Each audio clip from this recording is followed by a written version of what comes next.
Don't believe the hype. Yeah. Don't believe the hype. Yeah. Don't believe the hype. 5, 4, 3, 2, 1, 0. This one's explosive.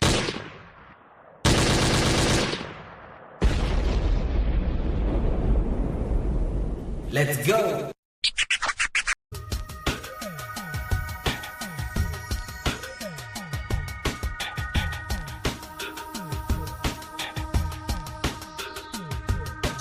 Afternoon flight.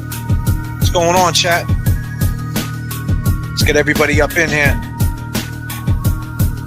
How we feeling? How we feeling out there?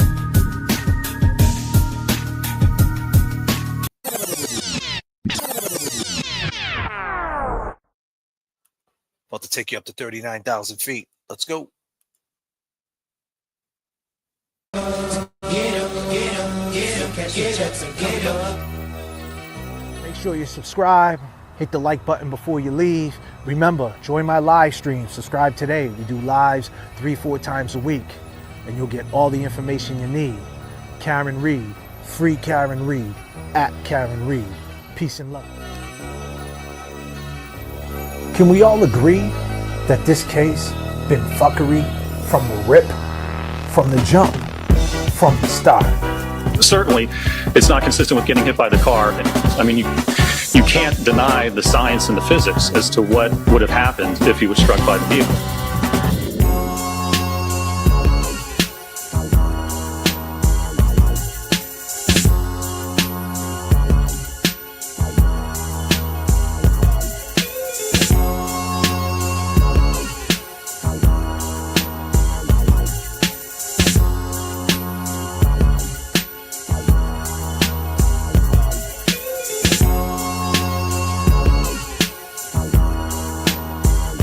In the streets, nothing to gain, nothing to lose. So they see my pain, so they name drop, dry snitch. Fucked in the game, the glam and the glitz. What's the price on fame? This crazy life of ours. Yeah.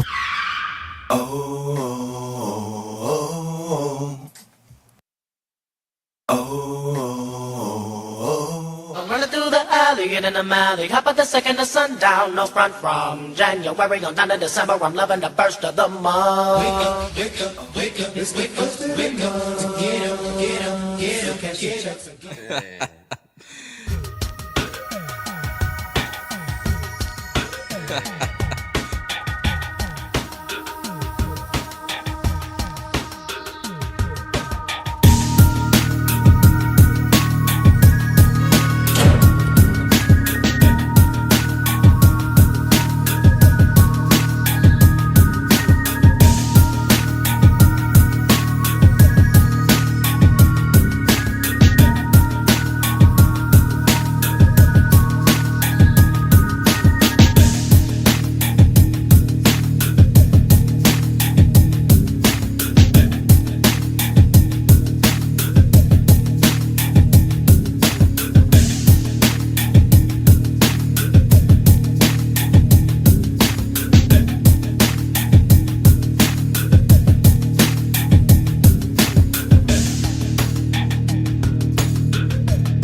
Prosecution, it's a persecution of Karen Reed. Yeah,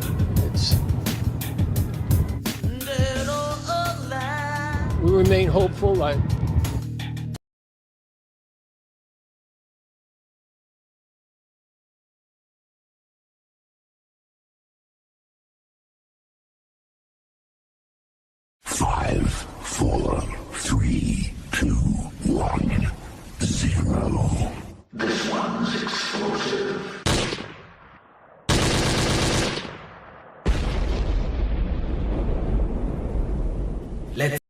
Turbulence in the chat. Turbulence in the chat. Keeps the brain rocking. Yeah. This is your chat. This is your chat, people. Turbulence in the chat. Turbulence in the chat. Keeps the brain rocking. Yeah. This is your chat. This is your chat, people.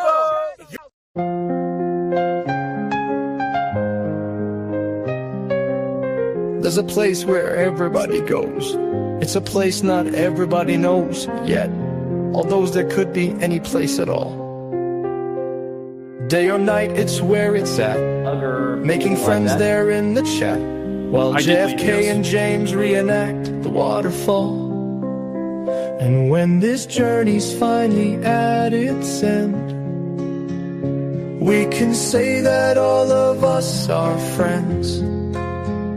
We stood proud and all of us stood tall, while those around us said you're wrong. We stood our ground, stayed Boston strong.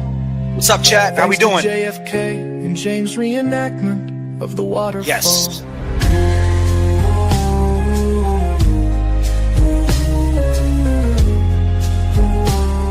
Let's go.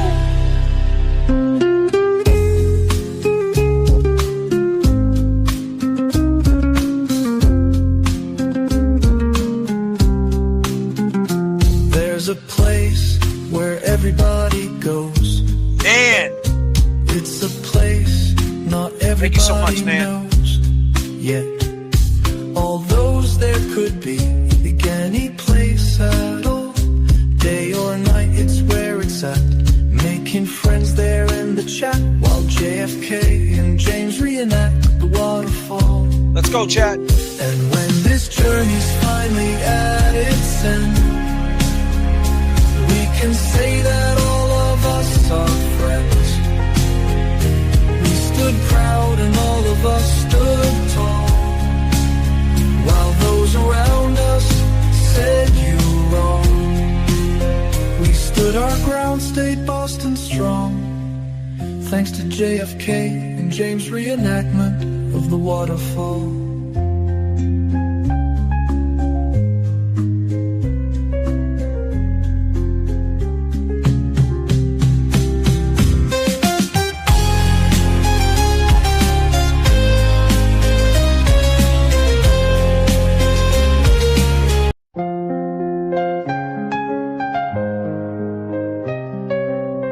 There's a place where everybody goes.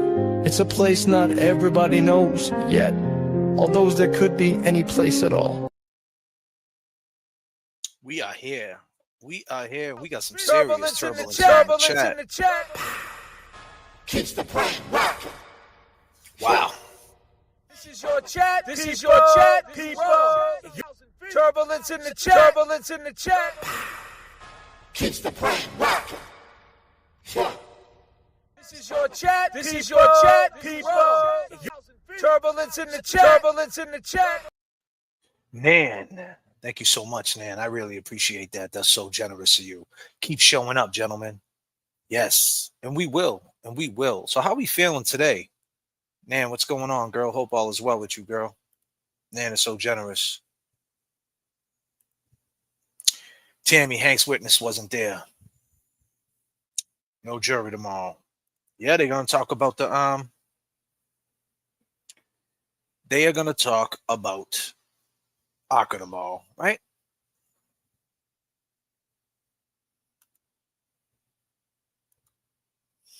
So awesome. So awesome. Y'all better stop being nice to Nan. Anybody out there being mean to Nan, don't let me find out. Don't let me find out you're being mean to Nan. Gotta calm the fuck down. Whoever's being mean to Nan.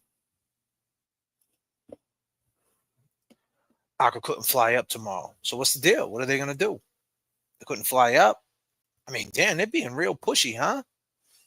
But you look at this picture right here. God damn, huh? Hey, what's going on? Make sure you say that she told me to Google that.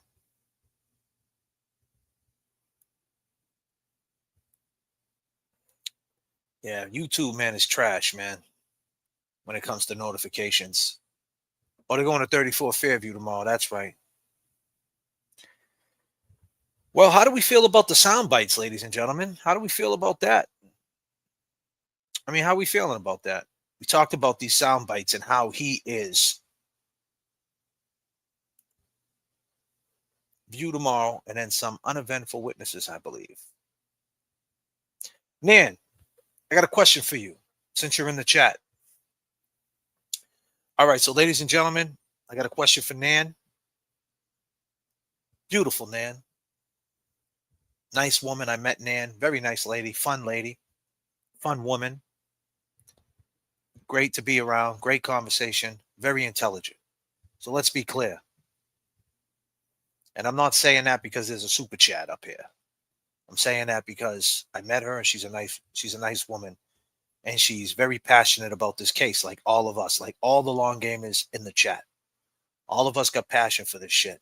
And Nan, the only difference between us and Nan is that she went to school for it, right? But hey, we can learn something from Nan. So I got a question for Nan. So Nan, we're seeing all these sound bites, right? And I talked to you before about the rules of completeness. Now, I don't know everything about that particular, I guess that would be emotion, right? Rules of completeness, like put it into context, like where she was. A lot of these sound bites, they keep playing. As we can see what Hank is doing, he's stringing it along, right? He's editing on the fly, right? He's dropping them in, and then he's going to string it along through the whole trial, and then he's going to pull it all back in the summation. And, you know, they're going to remember everything Karen said, unfortunately, and they're going to remember what Peggy said. They're going to remember what Kerry said, right? But be clear, they're going to remember more what Peggy said and what Karen said. And Peggy said that she didn't say nothing to Karen that morning. And, you know, Karen, she said, it looks like he got hit by a car. You know, that doesn't, and good old Canoni let that in, right? So my point is, that particular soundbite, that one right there that they let in, that makes Karen look crazy, right? And I don't know how the jury looks at it, man. I don't know. Maybe the jury looks at that as nothing. But me, I look at it personally as an issue. But the question is, the rules of completeness, as far as they're saying when and where she said that and why she say that, and the space she was in, the mindset. Now, if she got on the stand, my question is, if she got on the stand, could that open up the door to speak on the rules of completeness? Like, so if Alan Jackson asked her while she was on the stand, Karen, when you said that it looks like he got hit by a car, where were you when you said that? You know, why were you upset? Why were you agitated? Can that fill in the blank and open up the door to the last trial and kind of put an end and beat Hank at his own fucking game? If she got on the stand, could that open up the door to let the jury know there was another trial, ladies and gentlemen? Holy shit. And they didn't catch her up last time. And we're here all over again. Could that open up the doors to the completion? Question.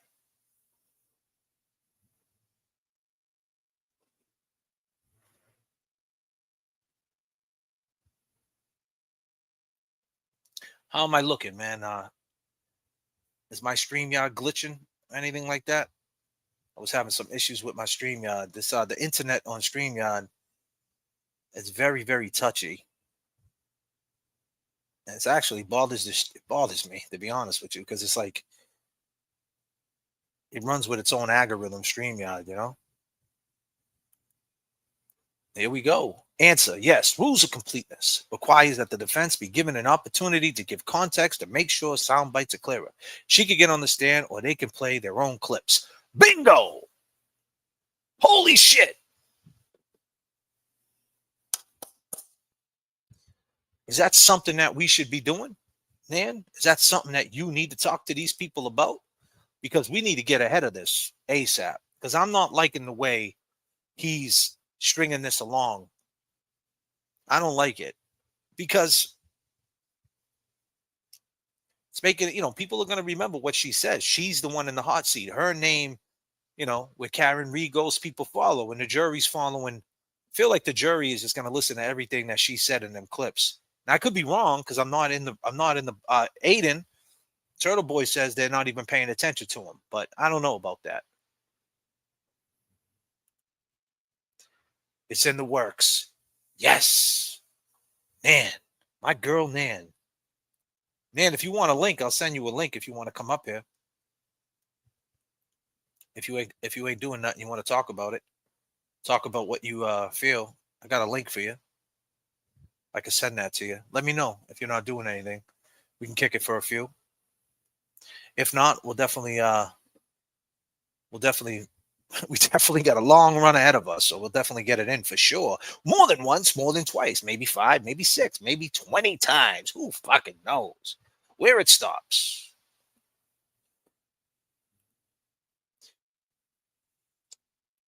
What's my man Noam says? Have you noticed how everyone involved in this case has really aged, but Jen has not skipped a beat? That's a true sociopath in my book. How about yours? I haven't seen Jen. I haven't seen Jen. So I don't know, Norm. I mean,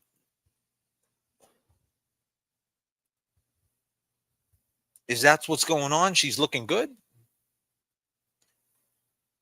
I mean, did Jen ever look good?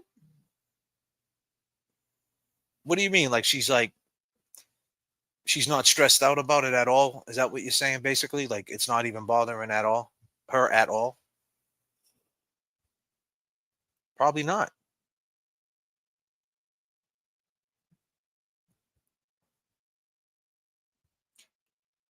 Unfortunately, I cannot because I'm working on a brief, but I'm listening to you gleefully.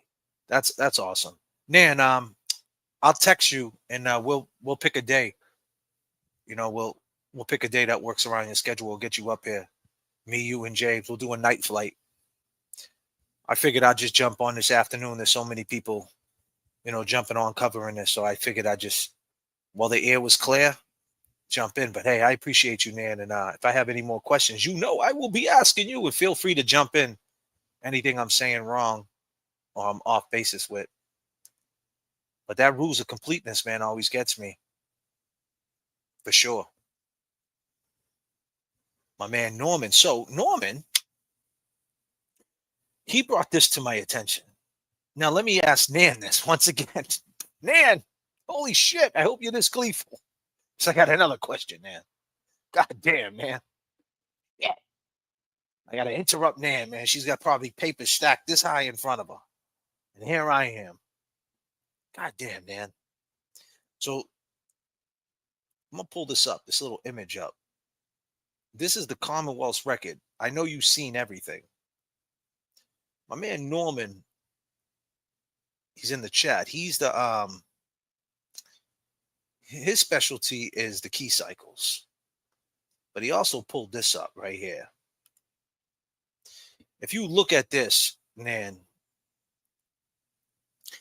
at 4:30 a.m., excuse me, at 4:53 a.m., it says interview statement. Karen Reed and the victim's niece called Jennifer McCabe distraught. Then it says 4:59, Jen McCabe calls the victim unanswered. No, excuse me. So at 4:30 a.m., it says interview statement. Victim's niece is woken up by Karen Reed. And at 4:53, interview statement. Then it goes down the line of phone records. So 5 a.m. is an interview statement, but then there's phone records, right? So at 5:04, Jen McCabe calls the victim unanswered. But here's the kicker, man. At 5:05, it says Karen Reed calls Jen McCabe.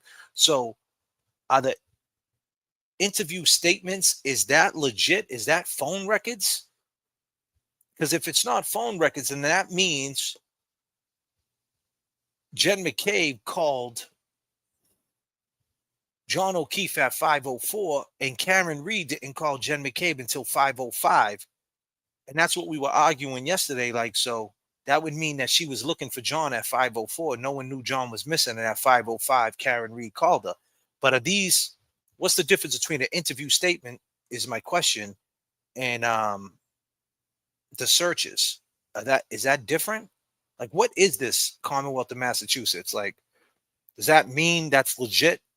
That interview statement is law? It happened? Or is it just word of mouth? And Because if that's the case, like I said, 504, Jen McCabe calls the victim. And then Karen didn't call her till 505, which means that Jen McCabe called John before Karen even said anything to her. I mean, it doesn't seem likely, but it's something that we were talking about yesterday.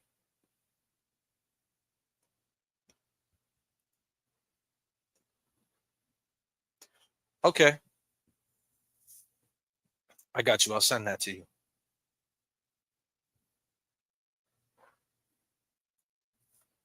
Let me get that to you, Nan. Oh, we're gonna have Nan up here. It's gonna be fun. Let me just set this up right quick. Get an invite going.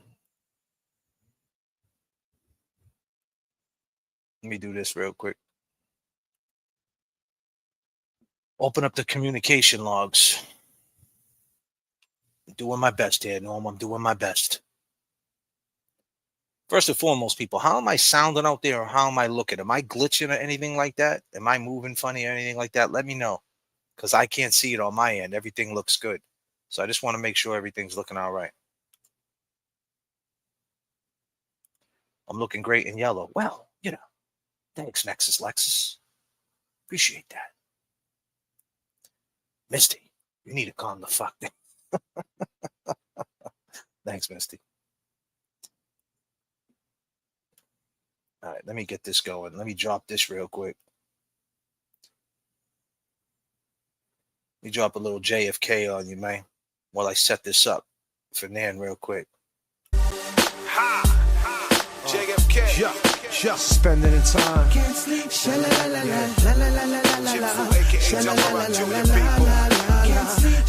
Everybody got two hands, right? But it's like I'm always lending one. Lullaby and good night. Don't let the bed bugs bite. It's time for owner gets to sleep. Good night. Sleep is the cousin of death. It's like you when you sleep. It's like you hold your breath. Good night. Daily I wake up on the wrong side of the bed and I hold my head.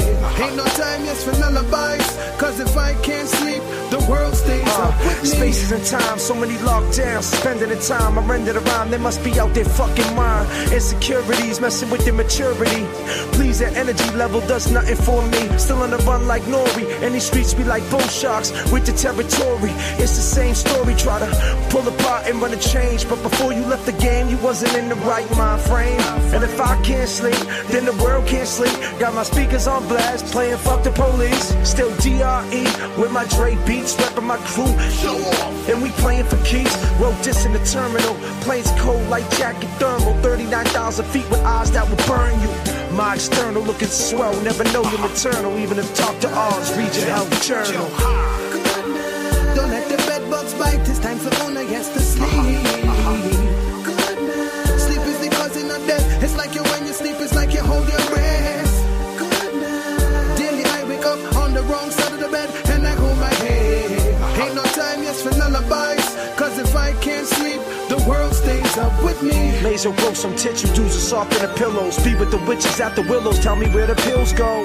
They scratching, they sniffing, naughty from the drip. Flow deadlier than a benzo, opiate mix. Hoping the whips don't get confiscated with your junk bag, bitch. You hit the switch, make the change, but instead you flip. Now you talking to the guy with the badge on his hip.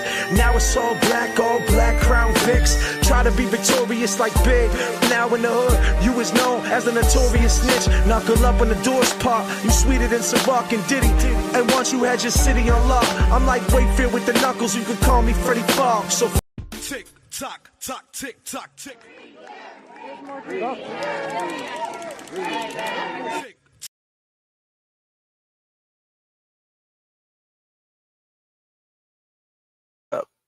Thank you, Libra girl. Appreciate you. Open up the communication logs. Whatever you need to say, Norman, let me know. I'm watching the chat. Oh man, wasn't done. Laugh out loud. You guys do know that Kerry, it's Kerry's birthday, right? You guys know that, right? Did you guys know it's Kerry's birthday today? Kerry, it's your birthday, baby blankets. I don't know why you're not mad at Jen. He putting baby blankets on your best friend. and she had a whole house. I mean, come on. You ain't even upset about that at all? It's your birthday, girl, right? That's house with the closest mates. It's your birthday today. It's your birthday today. Because I was having Jen get the baby blankets. Open your gifts. Blow out your candles. Because I was having Jen get the baby blankets. It's your birthday today. Hurry!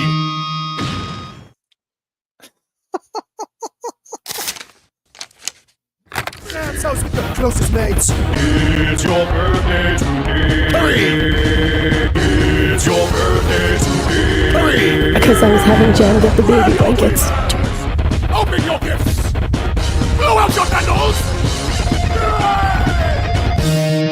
Because I was having Jen get the baby blankets. It's your birthday today. Hurry!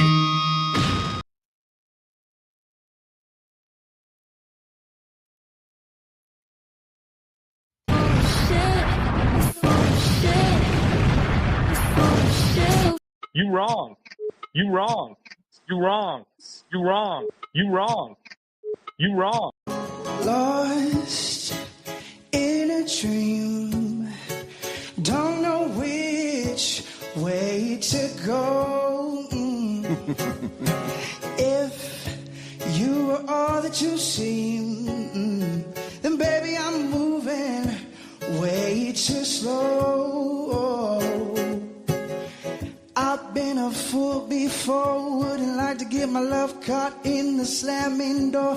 How about some information, please? Oh, straight up now tell me, do you really wanna love me forever? Oh, am I caught in a hit and run? Straight up now tell me, is it gonna be you and me forever?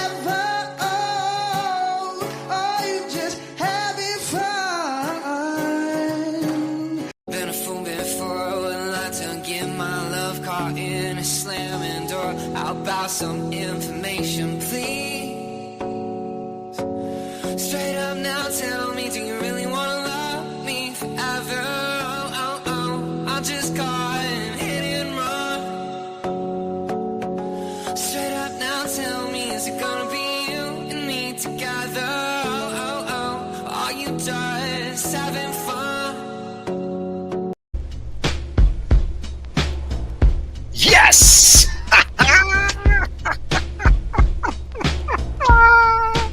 Let's go! Woo!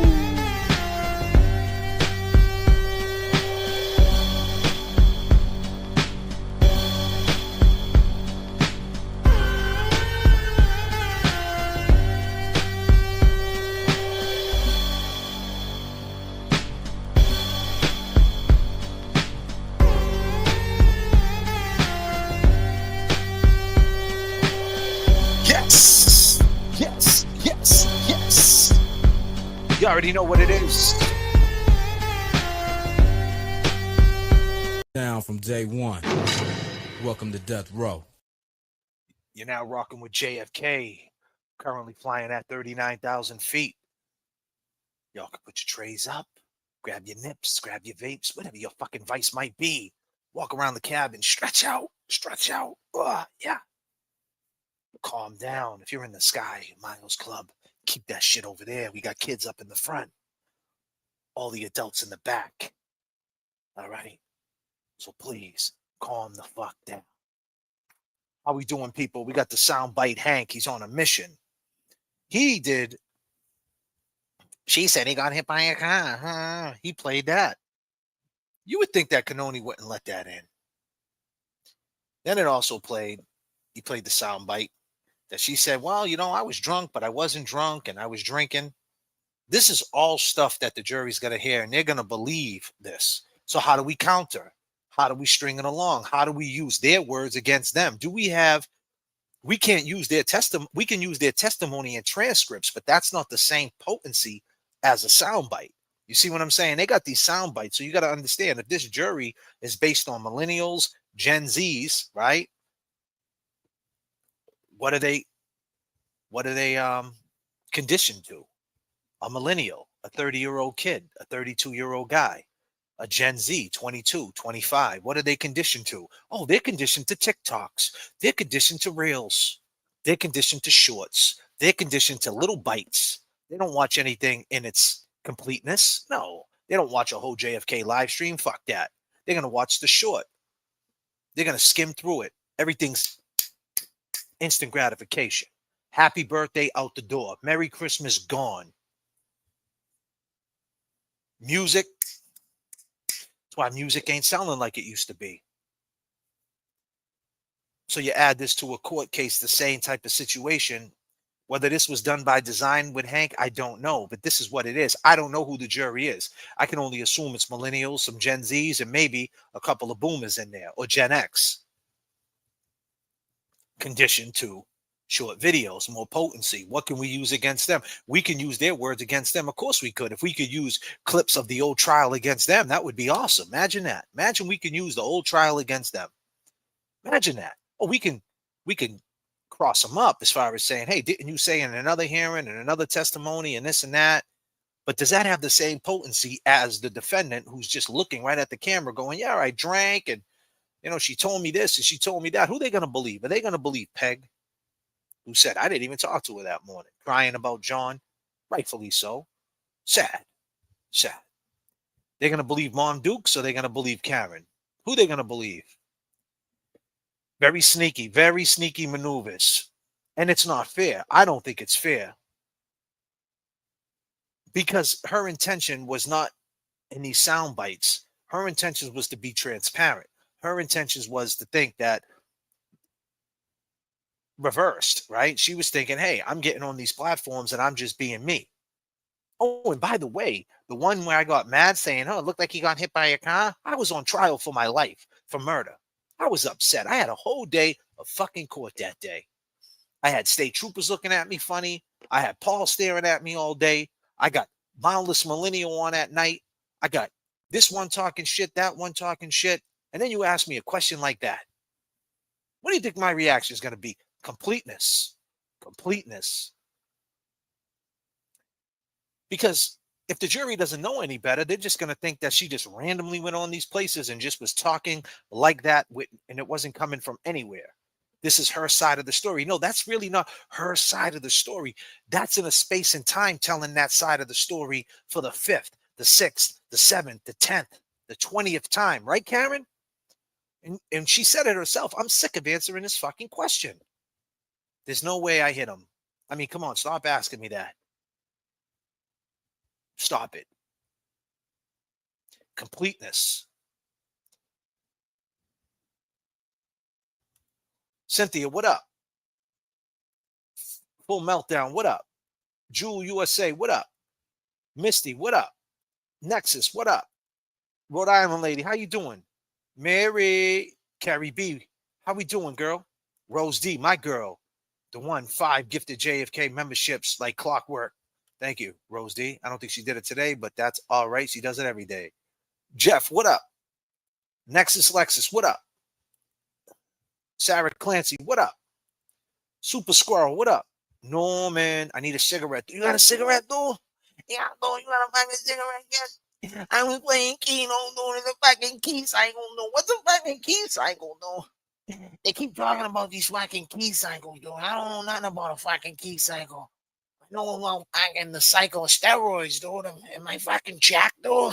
Yeah, oh, yeah, Norman, though, yeah. Debbie, what's up? Kathy, what up? Saz, Maz, caught alive. Yeah. Well, Saz, how you doing, girl? How you feeling?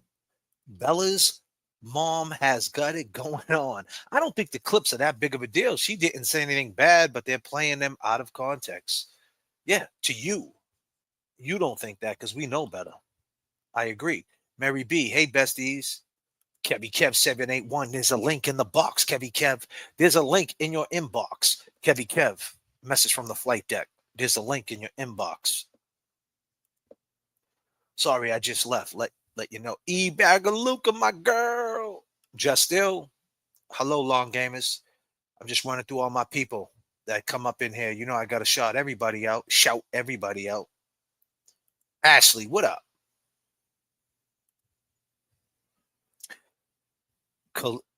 Kelleher's, what is it? Kelleher's? Rings? Kelleher's. Okay. Ring, ding, guilt. Mano says he's not interested. Okay.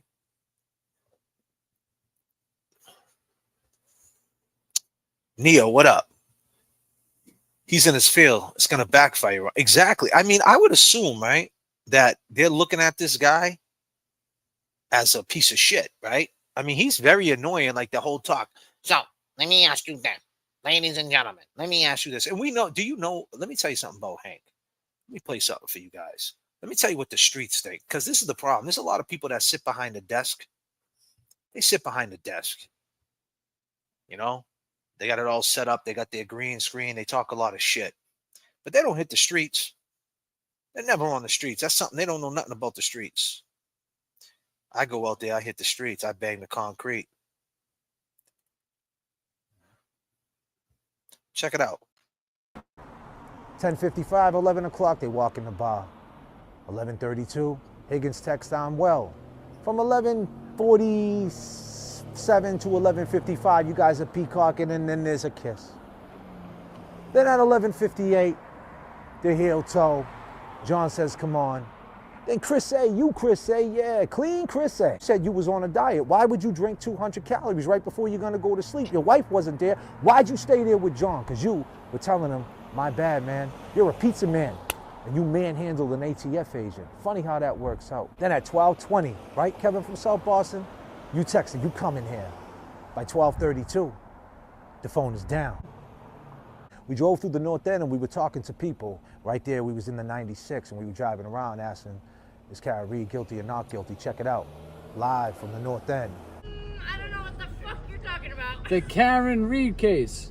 Catherine Reed? Karen Reed. I don't know. Hey, is Karen Reed guilty or not guilty? You don't know the Karen Reed case? I do. I don't really care. You don't care? You don't care if she goes to jail for the rest of her life? Karen Reed guilty or not guilty? Not guilty. Not guilty. Say it louder, girl. One more time. Not guilty. That's what's up. Yeah. She said it. Let's go. Let's go. Getting arrested today. I got 5 warrants. Out on bail.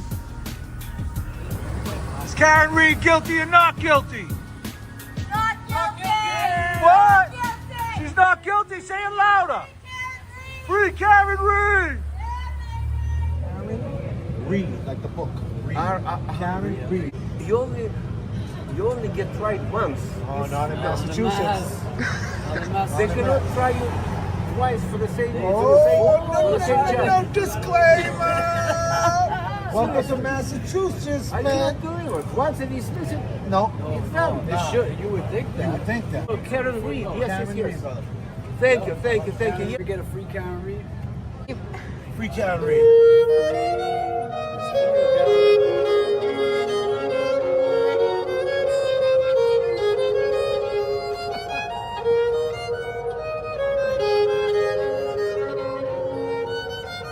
Simon's hustling, bro. He's living on Warren Street. He's in the hood. He out here, man. Warren Street Park. Just like that dude, man, with the violin. It's crazy, man. Shout out Nan.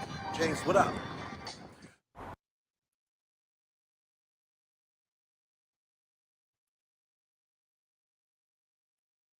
You already know. So we was out there in the streets. We were driving around. We was asking the people, you think Karen Reed's guilty or not guilty? People said not guilty. Some people didn't know what we were talking about. We're out there. We're banging the concrete, hand over fist. A lot of these people, they just sit right behind their desk or right on their little computers, and they talk a whole bunch of shit.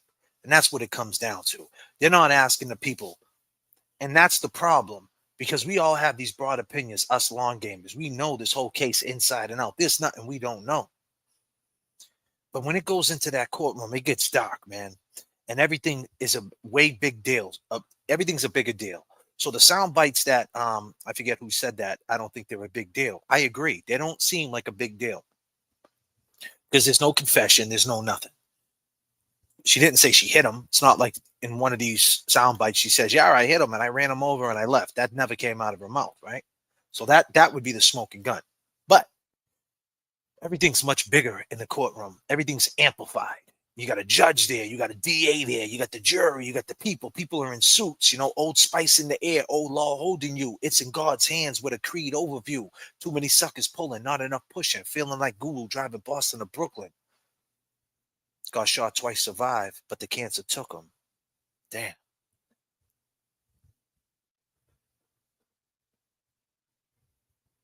Damn. Everything is bigger in the courtroom. Hank knows this. Hank knows. It's like a probation surrender. If you got a probation surrender, right?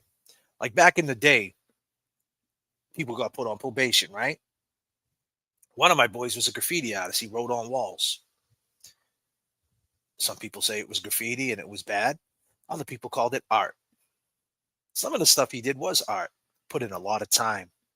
We used to call them burners, pieces, colorful, nice characters, blending colors, a piece of art. Other times, writing your name on a door. Probably not the best thing, but that's called a tag. Want to get up? You want to get up. That was the viral before viral.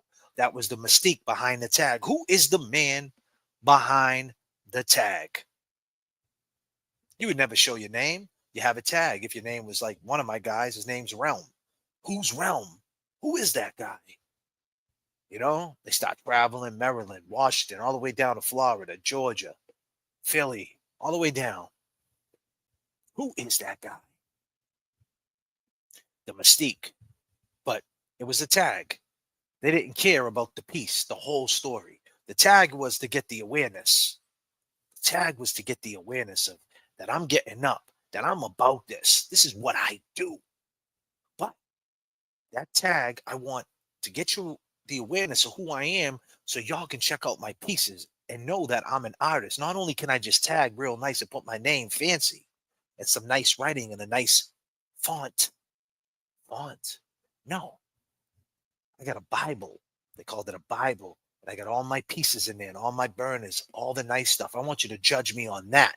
The whole thing. The whole thing. The artist. No different than a soundbite. The soundbite is the tag.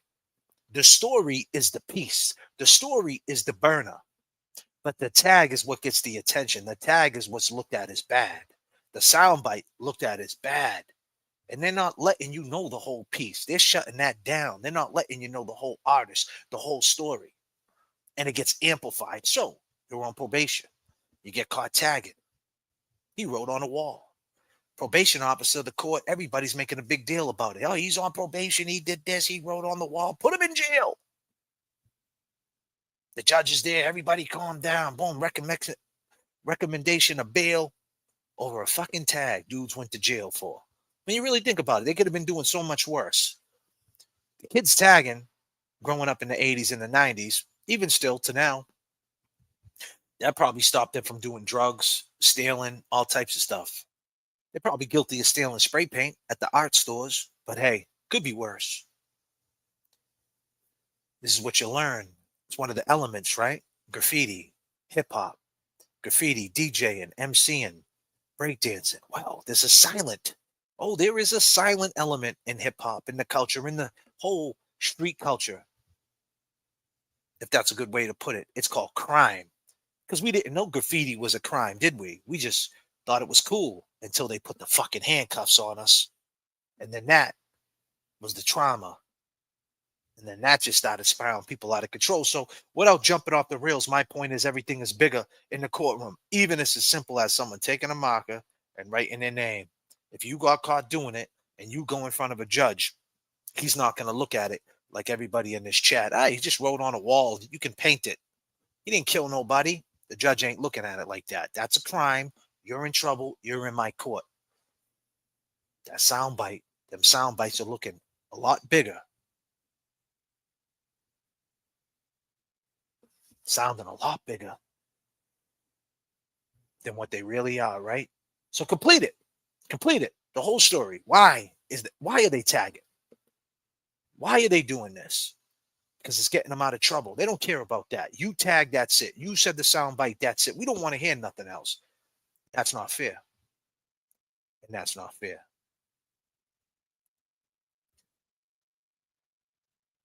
Uh-oh. Bingo. There she is. How are you? You know how we do it. Ain't nothing to it. What's happening, girl? Ain't nothing to it. It's great to see you. I feel like it's Good to been see you. forever. It was only last week, I think, or a week and a half ago.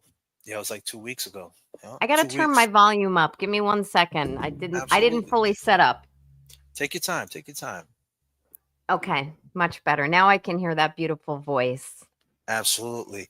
We got Drea with $5 coffee for the overtime. Congrats on the incredible new music. Thank you, Drea. I appreciate that. Listening to it.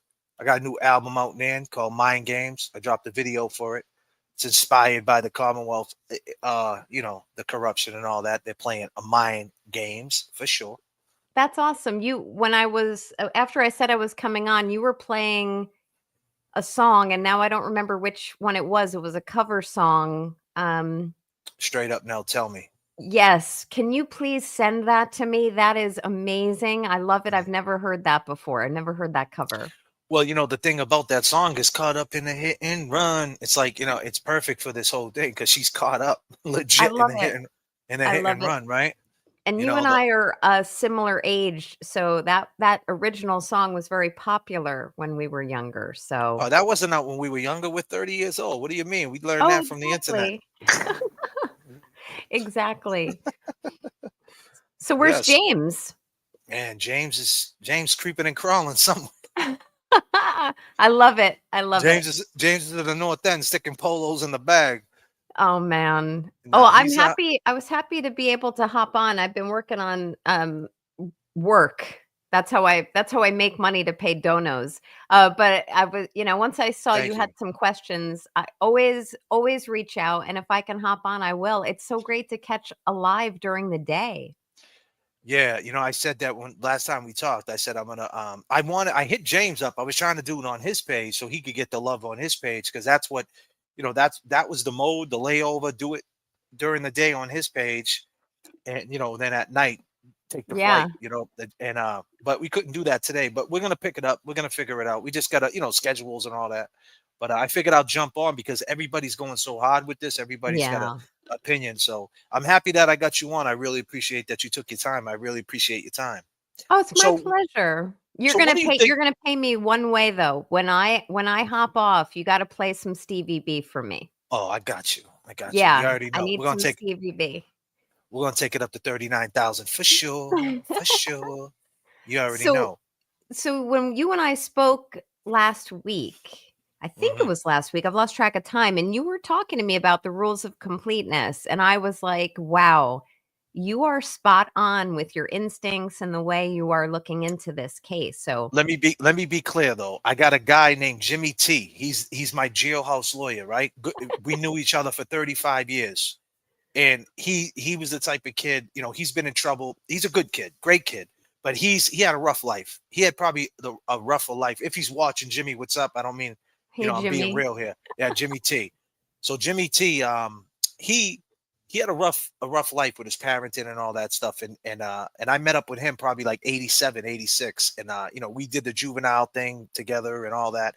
But when he got in trouble, he started going into the law library, and he was known as one of them guys on the inside as, hey, ask him, he knows. So he actually brought that to my attention when I was always talking about the sound bites, because I said me and him was on the same level, because I said we need a new sound bite. Like, she needs to start doing YouTube. This was 7 months ago. Right. Everybody attacked me the same way, disclaimer, the same way people like to yap about you, right? So I heard through the grapevine, some people they were hating on me, saying, oh yeah, hey, they were saying, well, what do you mean, Karen? She'll never go on YouTube. Well, why would she go on YouTube? She don't need no new soundbite. And I knew Hank was going to use these sound bites. Like, I could just see the way he was asking for him. Like, you could see this is what he was doing. And why wouldn't he? I mean, honestly, why wouldn't he? Right. So my point is, right. I said we need some new sound bites to counter these other old sound bites. This was before this documentary dropped. I didn't know this was in the can. So I had no idea this was in the can. So I was saying, hey, where Karen Reed goes, people follow. If she jumps on the if she jumps on a platform, creates her own platform and say, hey, everybody, check out the waterfall video. Hey, check this out, check that out, puts awareness to it, people follow. And then all of a sudden the documentary dropped and here we are. So the point is and then when that dropped and me and Jimmy were talking, I'm like, well, Dan, that was done the whole time she was going through the trauma of a murder case. And of course she's going to come off a certain way, so it's like, how can they just get away with that without completing it? So Jimmy was like, there is a rule to it. And I'm like, he broke it down to me, the rules of completeness. So I was like, all right, so what's that all about? So I'll hand it off to you. All right.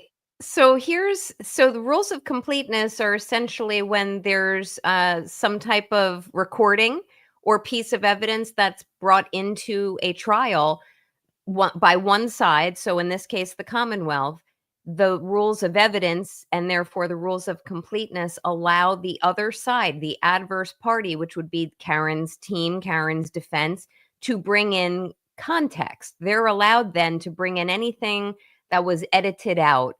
Because these are sound bites. They're very carefully curated pieces, almost like putting your finger down on the pulse of something at one point in time to paint one little picture. So Karen's team can, should, and likely will be presenting their more complete picture of these clips, these documentary interviews or Dateline, or pick any news program she's gone on. But she can also take the stand, which is what Hank is doing. Hank is goading her. He wants her to be painted in a bad light, so that when these little sound bites are presented to a jury, which I will simply add are presented in such a disjointed way, just peppered in between witnesses so far, that she almost feels like, well, I have to defend myself. And that, in my legal opinion, runs against the Constitution. The Constitution of the United States says everyone has a right to remain silent. They don't have to testify on their own behalf. And a jury is not allowed to draw negative inferences from that. And even Judge Bev, no matter what people think of her, she's already originally reminded this jury of that. So Karen can either take the stand and give that context under the rules of completeness, or her team can show all or more of the clips to tell her story. There is a clip that I imagine is coming from Hank, although he hasn't presented it yet, which is on one of the programs or documentaries. She says, "This is my testimony." I don't remember which one it was, and I'm not looking at. Hold on a second, Nan. So when we first seen the, listen, man, who joined? Listen. I wasn't even looking. Oh, that's Kevy Kev. Kevy Kev. Oh, hey, Kevy Kev. How are you? Yeah, Kevy Kev. Let me unmute him real quick. I muted him up while you were talking. Go ahead, Well, Kevy I Kev. gotta change my setting. My shirt is backwards, and I'm wearing Kevy Kev, say hello. Say what's up to Nan, Kev. How we doing, Nan? Hey, Kevy Kev. I saw that you popped into a coffee shop to see JFK the other day, and I said, "Oh, Yes. he seems like a cool guy. Nice to meet you." Me and Kevy Kev go back. Me and Kevy Kev go back 30 years too. Jeez. So yeah, you're a long gamer. He's a long gamer. You seem to have some great knowledge on this case. I mean, I'm sure with your background, it really helps some of our viewers and the viewers out here, just to understand a few things, it's big, I have uninverted myself, by the way. I've got my shell turtle shirt. That's awesome. Thinking of Aiden today, but anyway, keep going, Kevy Kev. Let me just say this. So when you're saying about the testimony, so right when we got that when they played the trailer to the Discovery thing, she said that. And I clipped it, and James pointed out, damn, she said her testimony. So it's very tough. And like, that's the first thing we pointed out. And we've been saying, and I hate to put myself over, but we had so much slack with, damn near we was fighting with, that's why the long game is ahead. But when we first started out, we were saying that this was his way to get her on the stand. And because he's going to use this against her, and should she get on the stand, and this is exactly what he's doing. And then when she said my testimony, he's going to use that. So at this point, the question to you is, if she gets on the stand, she could put everything into context. She can, or she can do it without getting on the stand through her team by using their own clips or their own They could even play the whole segments of these programs. It is hearsay, but Hank has opened the door. Hank has said, I'm going to show a piece of the puzzle, and she's allowed however she wants. She can take the stand and tell her story, which I would not advise her to. I don't think a lot of attorneys would advise their client to take the stand when, in my opinion, and I know it's theirs, the evidence is so strong that there is reasonable doubt and that there is a strong third-party culprit defense. So under these circumstances, I don't want her to take the stand. I rather see her present her own clips if necessary. But I do think they should be responded to in some fashion, whether she does it on the stand or she does it through her own clips that she curates and puts before the jury. But one thing that I really think is worth mentioning, JFK, is that jurors are not idiots. They see little sound bites and say, well, wait a minute. Okay, that was a 10-second clip or a 20-second clip. What's the bigger story here? What are you hiding from me? And that's really what the defense's team is going to be doing throughout this trial. They're saying, and they said it in the first trial, wait for us. So every time, oh, I'm sorry, I'm glitching. Every time that a witness gets presented by Hank, now you have the defense coming in strongly cross-examining some of these witnesses, and the jury should, although I'm not in the room, the jury should be saying, okay, I see we're only being shown part of the story, and now the real evidence is coming in, or things that they've testified to are being put into context. So jurors may not like these little clips. They may not be responding well to them, but I do think that they should be responded to with her own clips or to take the stand. I don't like when any criminal defendant takes the stand. I think in 25 years of doing criminal defense work, I've had a defendant take the stand five to 10 times. Especially and it was in a murder trial. Yeah, especially in a murder trial, and that's so hotly contested. And Karen is a very strong personality. She's got strong facial features. She's got strong eyes. Like, these are things, and it happens to me. People draw inferences from the way someone looks, or they'll say, like for me, I have what's known as resting bitch face. If I'm not smiling, people think I'm pissed off, and usually I'm just fine. I get that all the time. I got the stoic face. People say, Oh, that. Why are you so? You got a baby face. Yeah, I appreciate it. But people say that sometimes. If I'm sitting there, just like if I'm in the gym, I just be like looking into space because I don't wear headphones in the gym.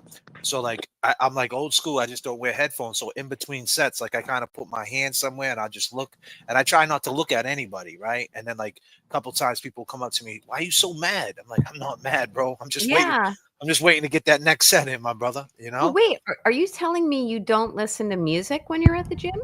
That's cheating.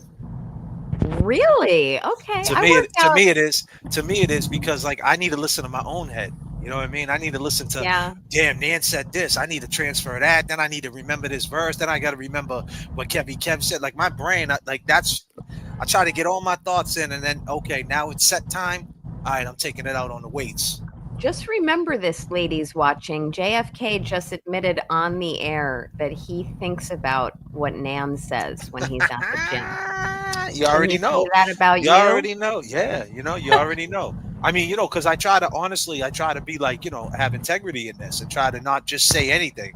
I really want to understand, like it. I have a passion for law. Yeah. I'm not a lawyer, but it's not. It gets technical with motions, all the stuff you went to school for and all the stuff. But at the end of the day, there is like a simple part of it, right? Like, like as far as like saying, okay, wait a minute, how can they just use that clip without explaining? And then I'm grateful and I'm blessed that I can throw it to someone like you and you can explain the whole thing. But that leads to my next question. Yeah. Now, if she did get on the stand, would that open up the door to say that she had another trial prior? Technically, yes, but I don't think Bev would allow that. So there's times in this case where I'm like, in a normal courtroom, yes, it could come up that there was a prior trial.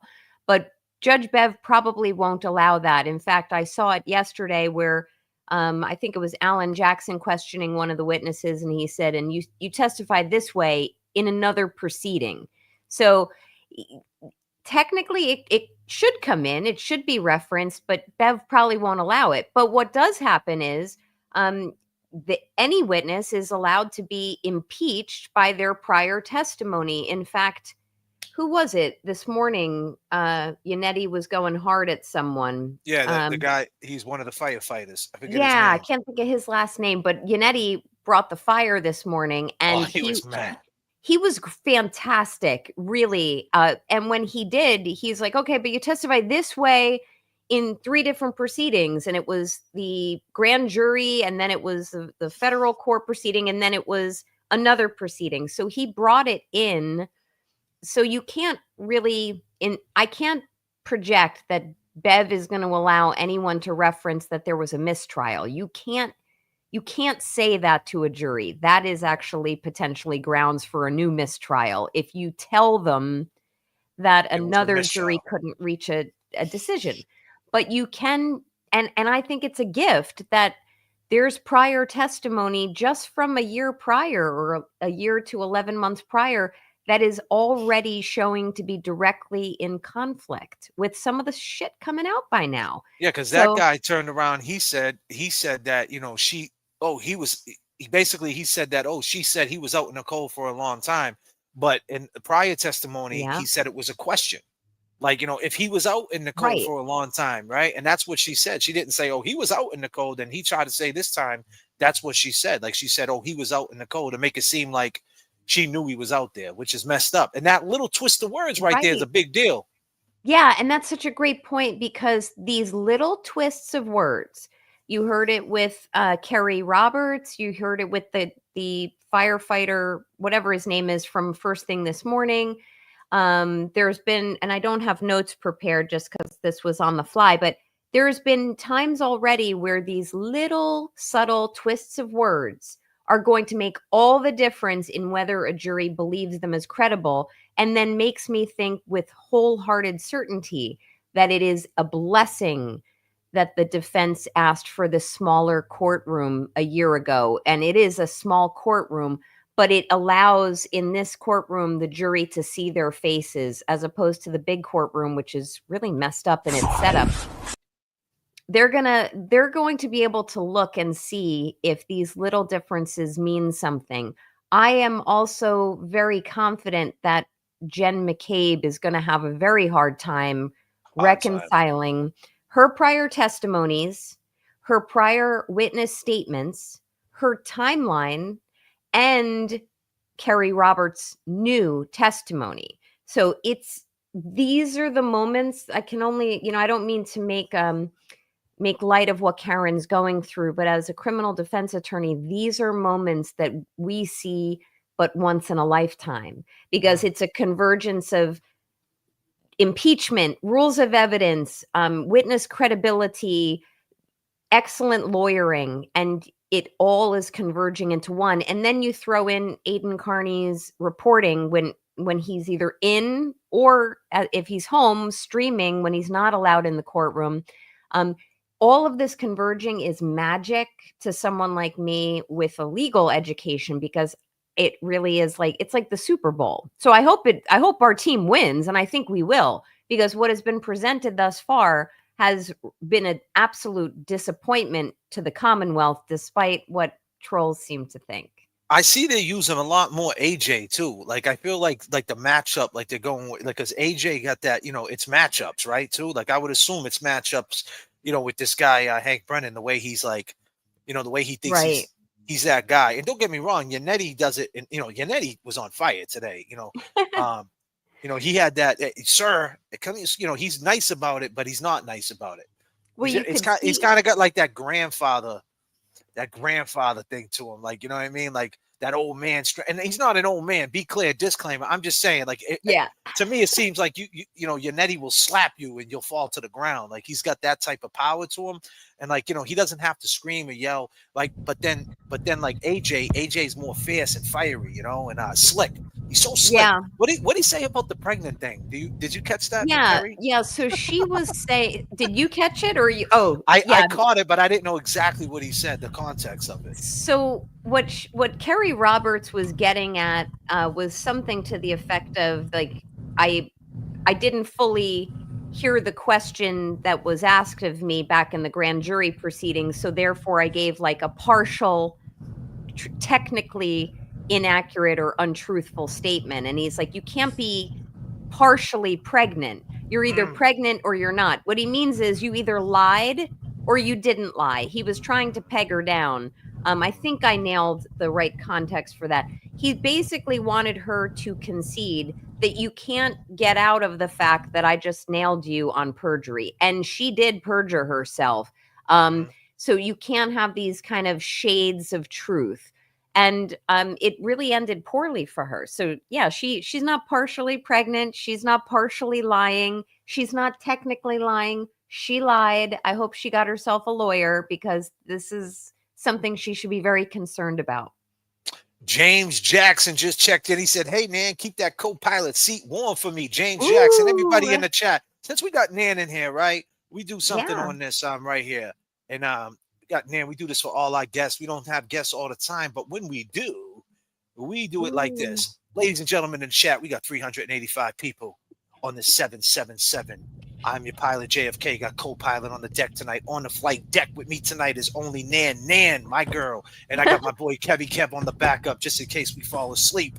That's right. What up, if you guys had one word to describe Nan, just one word. Oh no. I just need one word. Let it go. Let's go, people. It's your chat, people. Let's drop it like this. I don't think I want to look at your chat. Let's go, people. One word for Nan. Let's get it.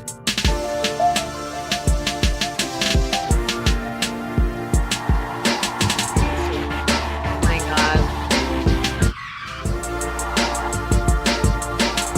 Intelligence. Classy. Beautiful. Incredible. Amazing. Brilliant. Guys. Perfection. Oh, I like this one. I just lost it. Gangster. Inspiring. Honest. Oh my God. The doors out. You know, we think she's a warrior. Let's go, people. Kick the cockpit door down. I am not the chosen one that you speak of. I am not.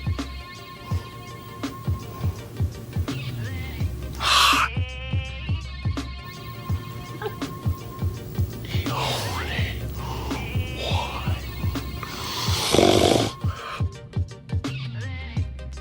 Fuckery Donuts is officially open. Man, they're going crazy, compassionate, intelligent, Guys. unapologetic, badass. Oh man. They keep going.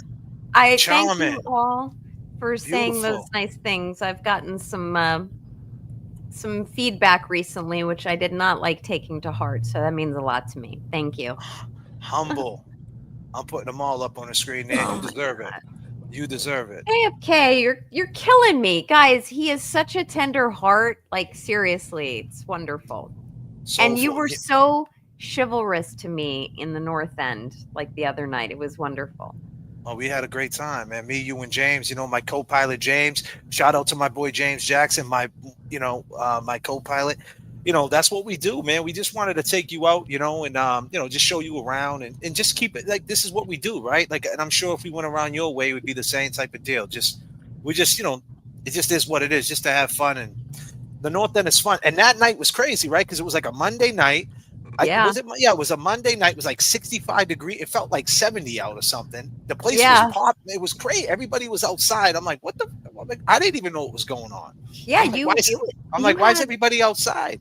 You had like the guns showing, and like because the day before was freezing cold and rain. I can't hide the guns. You know what I mean? You can't hide. They just pop out. I don't know. It was a little tempting, not gonna lie. You know, you got a license to carry for them things. I got a license to carry. Jackie Jackie Vems, we love you, Nan. Jackie Vems with the $50 super sticker. We got Thanks, Latina up in here. Hank Swore, Karen Reed clips show her confessions. He's a liar. Rose D with the 5 gifted JFK memberships. One, Rose D, she always comes through with the. She comes through with the 3, 2, 1. 5. She hits 5 every single time. Thank you, Rose D. Appreciate that, girl. Yeah, who else we got up in there? I don't want to miss no. Oh, we got Crochet Crime, JFK and Nan, yes. And Kevy Kev up in here. And Kevy Kev. Up in here for sure. Appreciate that. Yeah, so so he's gonna string these sound bites along, right? And how about this? You got any questions for Nan, Kevy Kev? Oh, Kevy Kev, you can hit me with any questions, or if your chat has questions. I was wondering, like, with Kerry Roberts, I mean, she's borderline, impeached in my eyes. I mean, and are they going to take action on this? I mean, if they don't take any action, what's that? That opens the door for everybody to say, hey, I didn't understand the question. Right. Yeah. So the way perjury works, and you'll see that a lot of the anti-free Karen readers will say it wasn't intentional. It has to be willful and intentional. There are different shades of what's intentional or not. And I think enough evidence has come to light, especially now that we know the whole story here about how this progressed and there's a conspiracy, that this was willful and intentional lying. But no action would be taken against Kerry Roberts, if there is going to be action, until after this trial. And it would be done by a decision made by a prosecutor, not by Hank. It would have to actually be conflicted out to a different district. Would it be in district court or superior court? It probably would be in superior court, unless she would get indicted for it.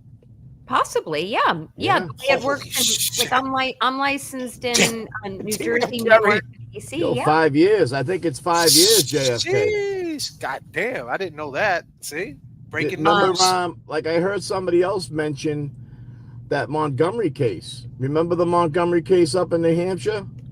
Yeah. He's a scumbag. That piece. Well, the little girl. His girlfriend, not the mother of that girl. His wife, Adam's wife, she lied on the stand and she went to jail. Yeah, she went to jail. Perjury, it's interesting though, Kevy Kev, because perjury is like, it's really done by discretion of the prosecution. Like a prosecutor has to say, I have enough here to show that this was a significant lie that had an impact. I feel, and I am not objective because I definitely believe in Karen's innocence, I feel that this is a significant lie that has had very far-reaching effects. She was indicted partially because of Kerry Roberts' lie. So, exactly. But what I don't know is, how crazy is that?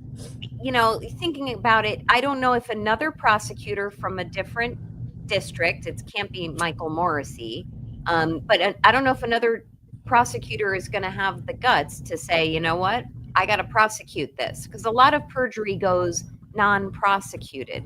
It's within the prosecutor's discretion. I'd be interested, but they'll prosecute dudes for duckies, though. Yeah, duckies. See, that's that. We want to goad any future prosecutor to take action against anybody who does perjure themselves in this case. And I think that what's his name I've lost track of days. It was either yesterday or today.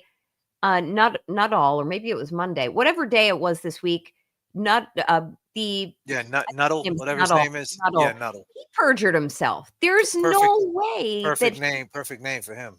Oh please! There are inappropriate jokes. He's got like that. He's got like that old school vibe to him. That kid, like he seems like, even though he's a younger dude, like he's like what, in his 30s. He seems like he's from like the 80s, man. Like a dude you see in the arcade and shit, like back in the day, like a mall rat shit. I think it was John Camo. What's his handle? Dixie Normus on Twitter. He had posted what? Oh, hold on. I got to take up the. What did you just say? Hold on. Dixie Normus. No, shut the fuck. Hold on a minute. Hold Turbulence. on a minute. We got turbulence in the chat. Oh, man. God damn. God damn, man. What are you doing? You got to get me canceled. Oh, shit.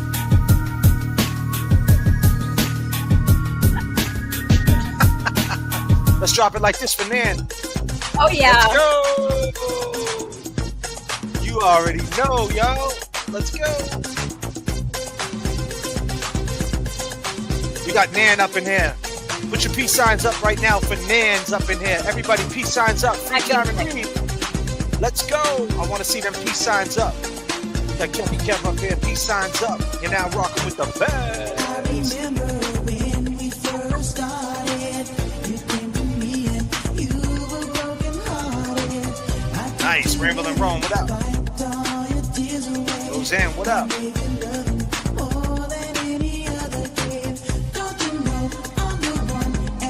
Hey, what up? Sarah G. Yes. If you know this song, sing it. Let's go.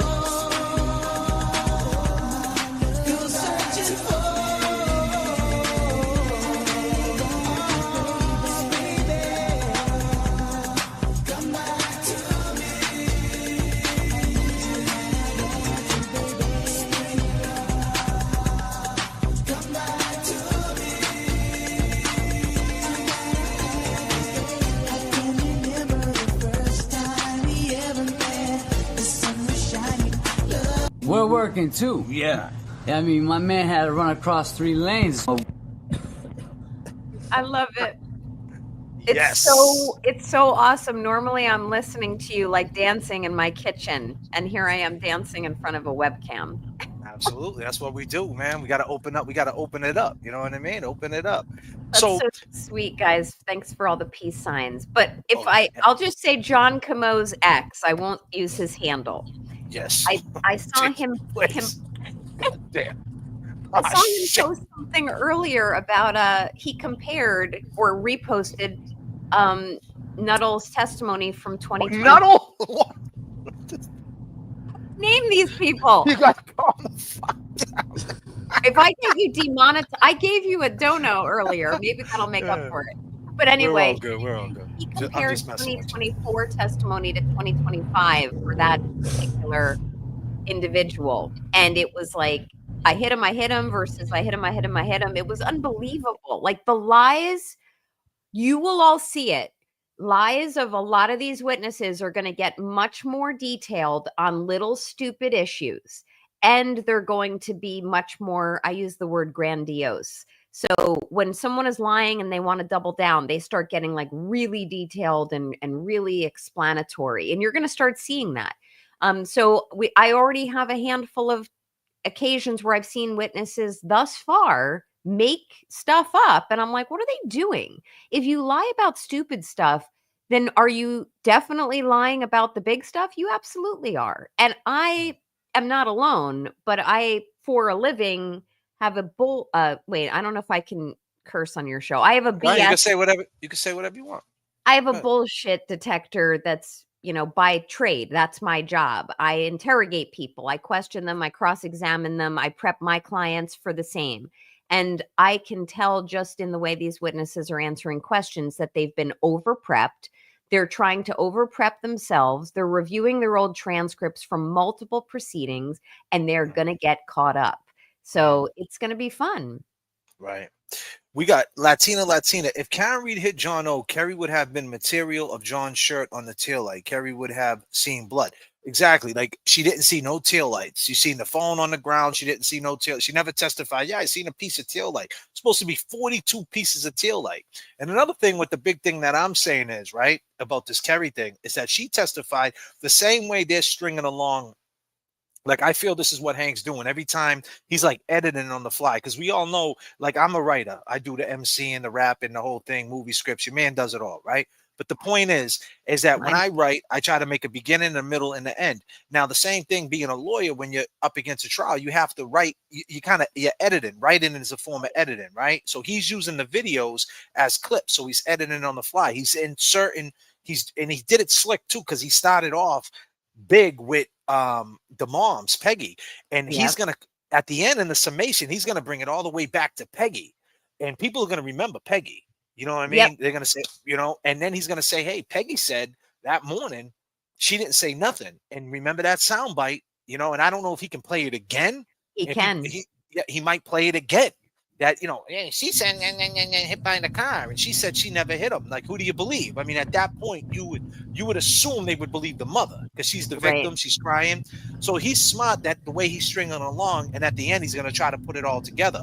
Now, it's our job to, like you said, jab at that, but we got to do the same thing, string it along. And one of the main, hey Kev, I got to put you on mute for a second, because I'm hearing a lot of you in the whip.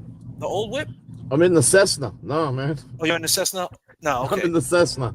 No, hold on one sec, because the window. Hold on. So the thing is, what I'm saying is, Kerry Roberts testified that when she was driving a 34 Fairview, that Karen was in between them, going, I don't remember anything. I just remember the waterfall, right? And then keep in mind, it's back to the whole how long to die in the cold, because we're staying there, right? We just impeached Kerry, because she admitted that I never heard her say that. And then she even mentioned how long to die in the cold, and then she stopped herself, right? And she knew exactly what we were talking about. I mean, come on, we just went through 3 years of this. She knew exactly what was going on, right?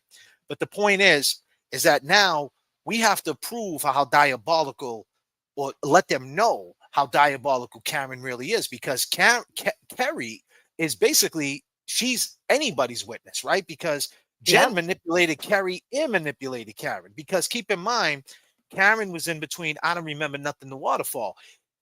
Hank Brennan said off the jump that she's the one that said, let's go back to 34 Fairview, because he's going to try to say, keep in mind, he asked, remember when he asked Kerry, did you see a piece of glass in his nose? And no. So he's going to try to say that she went back there, right? Oh, yeah. And so she led them back to 34 Fairview. But that's a lie, because when she was in the car with Kerry testified that she said, I don't remember nothing but the waterfall. Then that proves when Jen McCabe said, initially when she picked up the phone call, she said, Karen said, I left him at the waterfall. And then Jen went on to hang up with Karen and called up Julie to see if he walked home with Chris, which, why would she do that? Because she was on the phone with John. She texted John. She seen John there and Karen. So why would she assume he walked home with Chris unless she was in a blackout? And that's what she initially testified on direct with Lally. That's all transcribed. Then, but the very next day she was caught when our boy Alan Jackson, your boy Alan Jackson, turned around and said, hey, is that you? In the 911 call, and said he got out the truck. And she was like, yeah, I said that because Karen told me that. Well, when did Karen change her mind about that? Because your girl Kerry said she never changed her fucking mind. She said that she was in between and she was blacked out. And now I know we played the sound bite. Alan played the sound bite of Karen saying, I left them here and I don't know what happened. That was probably after they put that in her head. Now, and also you got to understand too, they're trying to say that what I found out through Norm, shout out Norm, they're trying to say that Karen went back there in this unaccounted 15 minutes, right? Right. 5:18 to 5:35. But on Jen's records, Jen talked to her at 5:16 for 2 minutes. Then she talked to her again at 5. The point is she talked to her in the window all through that ride. So that means he's talking to Jen and said, hold on a minute. There he is. Let me pull the glass out of his nose. So anyway, Jen, what's happening? So that doesn't make any sense. And that's what we got to string along. And like I said, I'm saying it the long-winded way. You lawyers are smart, but that's the way you have to string it, because that's what he's doing, right? He's stringing it all along, and in the end, he's going to put it all together. That's what I assume. Is that what he's doing? Yeah, well, that's what he's doing, and the way that you just described the timeline and how it can be completely dispelled is spot on. There is no way. There's just no way with the timestamps that Karen could have gone back to the property. She certainly wasn't going there pulling shards of glass out of his nose and then being on her way while on the phone or intermittent phone calls with Jennifer McCabe. I know you had, and this may have prompted me to be asked to come on. You had shown like some timestamps on Yeah, a so let me show you something real quick about this too, right? So yeah. what is this all about right here? Let me get my glasses out. So there's this right here. Um, so at four, it says an interview statement, right? At 4:30, the victims. What's the difference between the interview statements and the searches?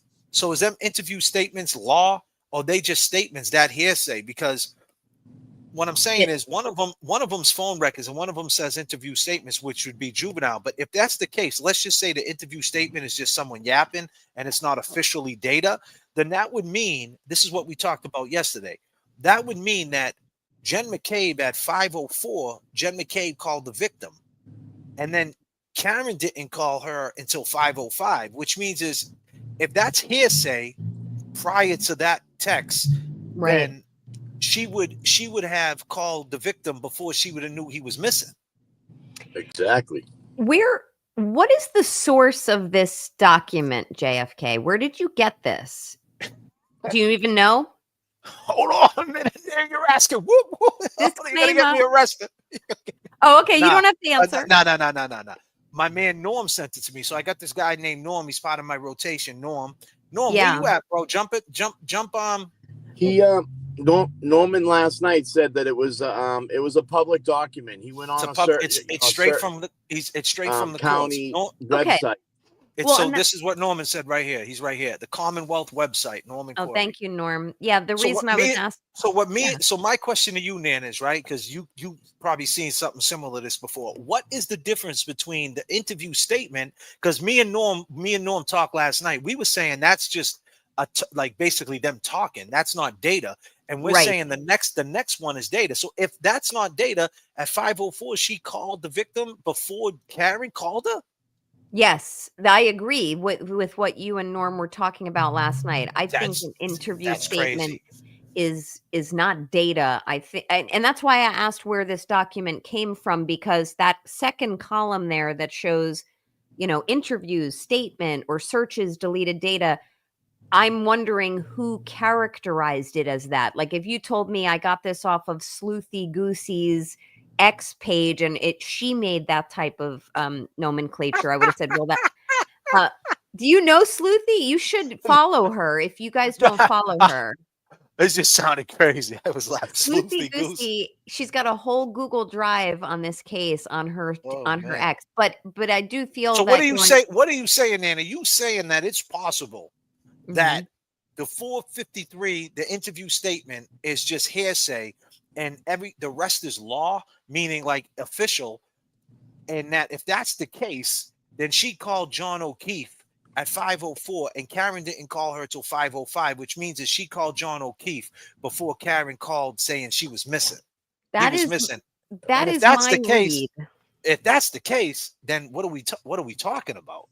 Well, I agree with you, and I normally don't look at chats, but I will say someone just posted, because I didn't close it after everyone said such nice things. Someone posted a few moments ago, Bella's mom has got it going on. No, look before that call. Kaylee called Jen before that. I don't know what that means without looking back at the document, but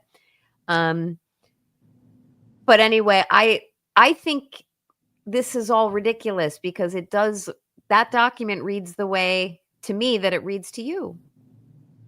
Right. That's what I'm saying. That's crazy. So you know what I'll do is I have he emailed it to me. I'll send it to you. I'll text it to you. You. I mean, maybe there's more to it. I don't know, but I can find out for you, by the way. For the sake of conversation, it seems great. But the point is, regardless of the matter, is it shows that Karen was talking to her all through the ride. And it also shows that she kept calling John's phone, which is which is wild too.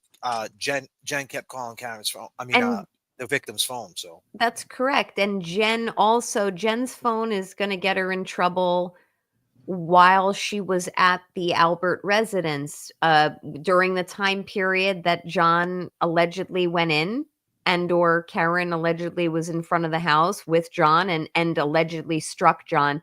The timeline doesn't match. And Jen's repeated calls to John O'Keefe during a time period when he would have been struck by a vehicle already, allegedly. And then even during a time period when Karen's phone already connected to John's Wi-Fi at his residence at One Meadows. The key to this case is Jennifer McCabe, and she knows it.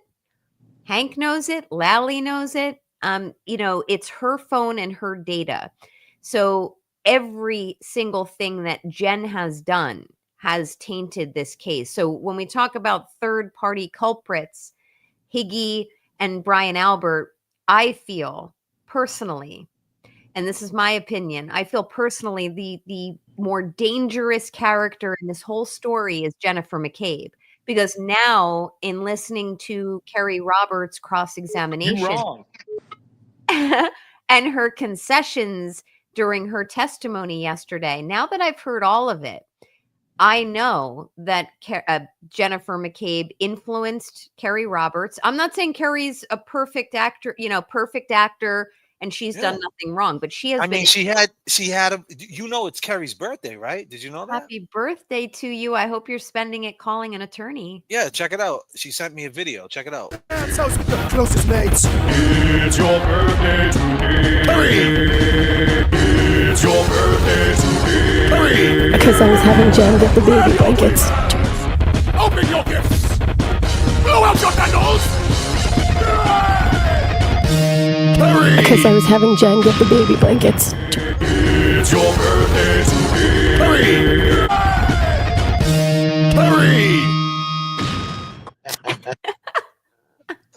You're rocking with the best. Wild, huh? Crazy. The crazy part about it is, she said get the Because baby I was blankets. having Jen get the baby blankets. Yeah. She's a real. You are a clown. A clown. Because It I was does. having It Jen does get the show baby that blankets. Jen's had her hands in every little part of this. Yes, Kev. She's touched everything. She's definitely a key player. She's a key player, and it's the saying, the cover up is worse than the crime. Now, I am not implying that whatever happened at 34 Fairview wasn't horrible. And by that I mean in the basement. I believe something happened in the basement of 34 Fairview. It was horrible. But to me, the type of person who's making repeated phone calls and texts to make it look like nothing happened in very short time periods, like meaning spring into action and start covering up. And then once the story has been put into place and seeds have been planted, and taking steps to then ingratiate yourself with the Kerry Roberts and influence her timeline, Peggy O'Keefe and influence her and the family, and to take all of these steps to just control and manipulate the narrative, the investigation, the showing up at Lank's house the day after. The day after. I mean, it's horrible. That and she said Kerry said that she went in to use the bathroom and she doesn't know if she talked to Lank. And of course, and here's the thing, if they just talked to Lank, let's just say they did, right? Why not just say it? Say, hey, the next day we went to go talk to Lank. Now that would be on Lank, because Lank's not supposed to talk to anybody. They don't know. They were trying to get to, if my friend was a cop, like real talk, and my friend died, I'd go talk to the cop. Right. It is what it is. Like, it is what it is, because I didn't do nothing. Like, hey, what happened to him? I want to know. So why not just admit it? Why hide it? So that's a big thing. Second thing is, she also, like you said, she manipulated them both. She had a whole house. So Kerry, if you're watching right now, which you probably are because you're watching Nan, because you know Nan knows her shit. So you're watching Nan. Nan's on to you. She knows, Kerry. Don't be hating. Don't be listen, she manipulated you. He had a whole fucking house to go in to grab blankets, and she had you in the trunk, in the hatchback of your SUV grabbing baby blankets. And there's a first responder in there. There's a cop in there. Oh, by the way, not only was he just a cop, he was a Boston cop. He could have called his. Listen, if Brian Albert would have ever made a phone call to the Boston police and said one of our boys, our Boston police, never mind just another cop, but one of our brothers, Boston police, is down. 93, the road you traveled to come see us in the North End, 95 to 93, there would have been Boston police flying from Dorchester, Southie, East Boston, flying to Canton. They wouldn't have left. They would have painted that whole shit. You would have thought Canton was Boston. There would have been Boston cruisers everywhere. And think about it, Kerry. Why ain't there any Boston police speaking on this? Why ain't there any Boston police in the buffer zone? If the Boston police thought that Karen manipulated this whole situation, got with a journalist, and then guys like me and then lawyers like Nan jumped in this, they'd be totally pissed. And they would be stepping out to step on our necks, but they're not saying nothing. And I can tell you that for a fact, for sure. Just to say this real quick, Latina said, I think the clips make Karen Reed look good. What do you think, man? I saw that before, and I agree with that. I don't think they're as bad as people think. And I do believe that most jurors are smart enough to know they're only getting a part of the picture. You know, it's kind of like when you put pictures up on a dating website and they're overly filtered. Like most guys looking at you, you know, the women are going to say, well, you know, that's not the real thing. Like, I want to see her in person. I could tell you, Nan, you look the same. Thank you. You Appreciate it.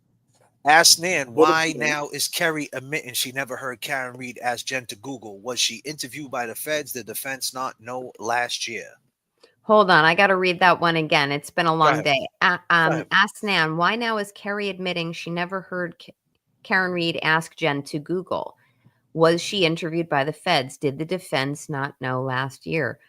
So I have a little bit of a theory on that, although I'm not certain. I think that Kerry realizes now that because in this case, the defense has to hand over, as does the Commonwealth, anything involving impeachment of a witness before the witness gets on the stand. So I have reason to believe now, having seen her testimony, that Kerry knew she was going to be confronted with the fact that there's no way she would have been able to have heard Karen ask Jen to do this Google, but just because Karen was taken away from the scene at like something like that. The timeline didn't work, and someone, Kerry, or she convinced herself, it's better to come clean and say, I didn't hear that. But I really don't know, other than to say it doesn't matter to me. The fact that she's now been shown to be so inconsistent on a very important fact is that in and of itself is enough reasonable doubt to make this case go away. No prosecutor, no self-respecting, ethical prosecutor, and yes, I'm looking at you, Morris, and Brennan, and Lally, and McLaughlin, whatever her name is, no self-respecting, ethical prosecutor, just based on Kerry Roberts' concession on this point alone, would have brought forth this case, which tells me, and I'm sure it tells all of you, this absolutely is corruption at its finest, because nobody would bring these charges with that concession alone. Norman Corey said, I sent you an email on just the phone log, which I'm going to give to you on Jen's phone. Hi, Nan. You are, as my guys say, fire. You are fire, man. Thank you, Norm. Appreciate that. We got Broken Baker up in here. What up, Broken Baker? Who makes best friends with Jen and drives her around the next day and dump kids in a house where someone died? Did they give the Popo the timeline? I mean, that's a fair point. And that's another crazy thing. Thank you, Broken Baker, for the 50. I really appreciate that. That's what me and Kev talked about. That she dropped the kids off at 34 Fairview and she didn't even know these people. Yeah, I feel That this shit don't is even. And listen, I think that went over people's heads. Like I had to go back and watch it to see if that's what she meant. Because like when I watched it, I said, "Man, that shit's crazy." And then I went back and I watched it, and she admitted, "Yeah, I left my kid on at 34 Fairview." So you left your kid where one of your best friends dying on the lawn. You don't know what happened at that point. right, and there Yeah, was an ongoing for the criminal grieving. investigation. Sorry, go ahead, Kevy. No, for his grieving mother and father at their age to try to, you know what I mean, babysit all these kids when all this just went down. Too Man, much. Because Kat ain't there and John ain't there to watch these kids, you know. We got Josie coming through, like, and I always got to do this for my girl Josie. I just got to find it real quick. Josie's been on a vacation far away, right, Josie? Josie's on a vacation far away. We got turbulence in the chat. Turbulence in the chat. Josie. Josie's on a vacation far away. Turbulence in the chat. Turbulence in the chat. Fuck it, I'm gonna drop it. We're gonna take it up to 39,000. You guys know this song. Let's go. So many things that I wanna say. You know I like my girls a little bit older. I just wanna use your love tonight. I don't wanna lose your love tonight.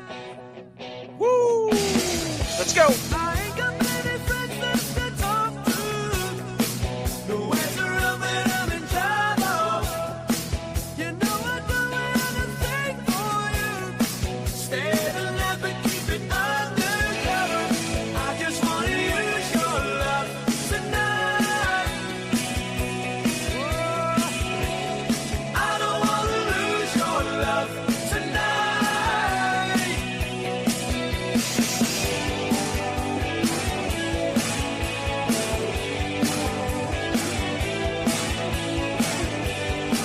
I need everybody to put their ones up. If you're rocking with Nan and JFK, put your ones up right now. Kevy Kev, let's go.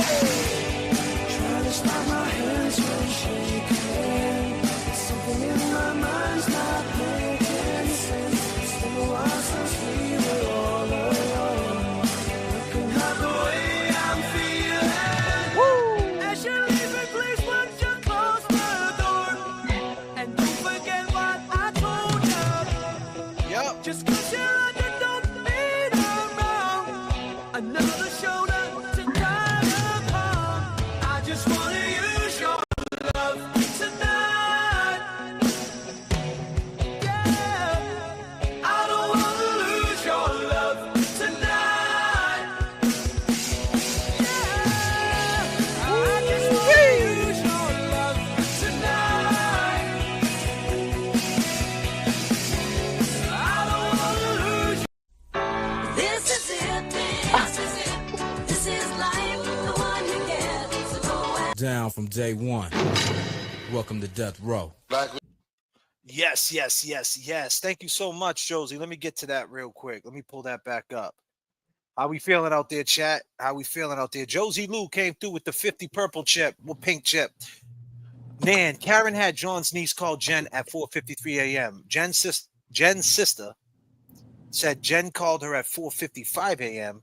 and that's how she knew about John dying. Mm. Jen's Okay. sister. Jen's so- sister is well, she has a few. No, She's so a- her sister is the one in the house. That's what's her name? The one in the house. Nicole. So Julie, yeah, Nicole. Coco. Yeah, Coco. She knew about John dying. Jen delayed Karen from arriving at 34 Fairview because she knew exactly how long to die in the motherfucking count. Absolutely, man.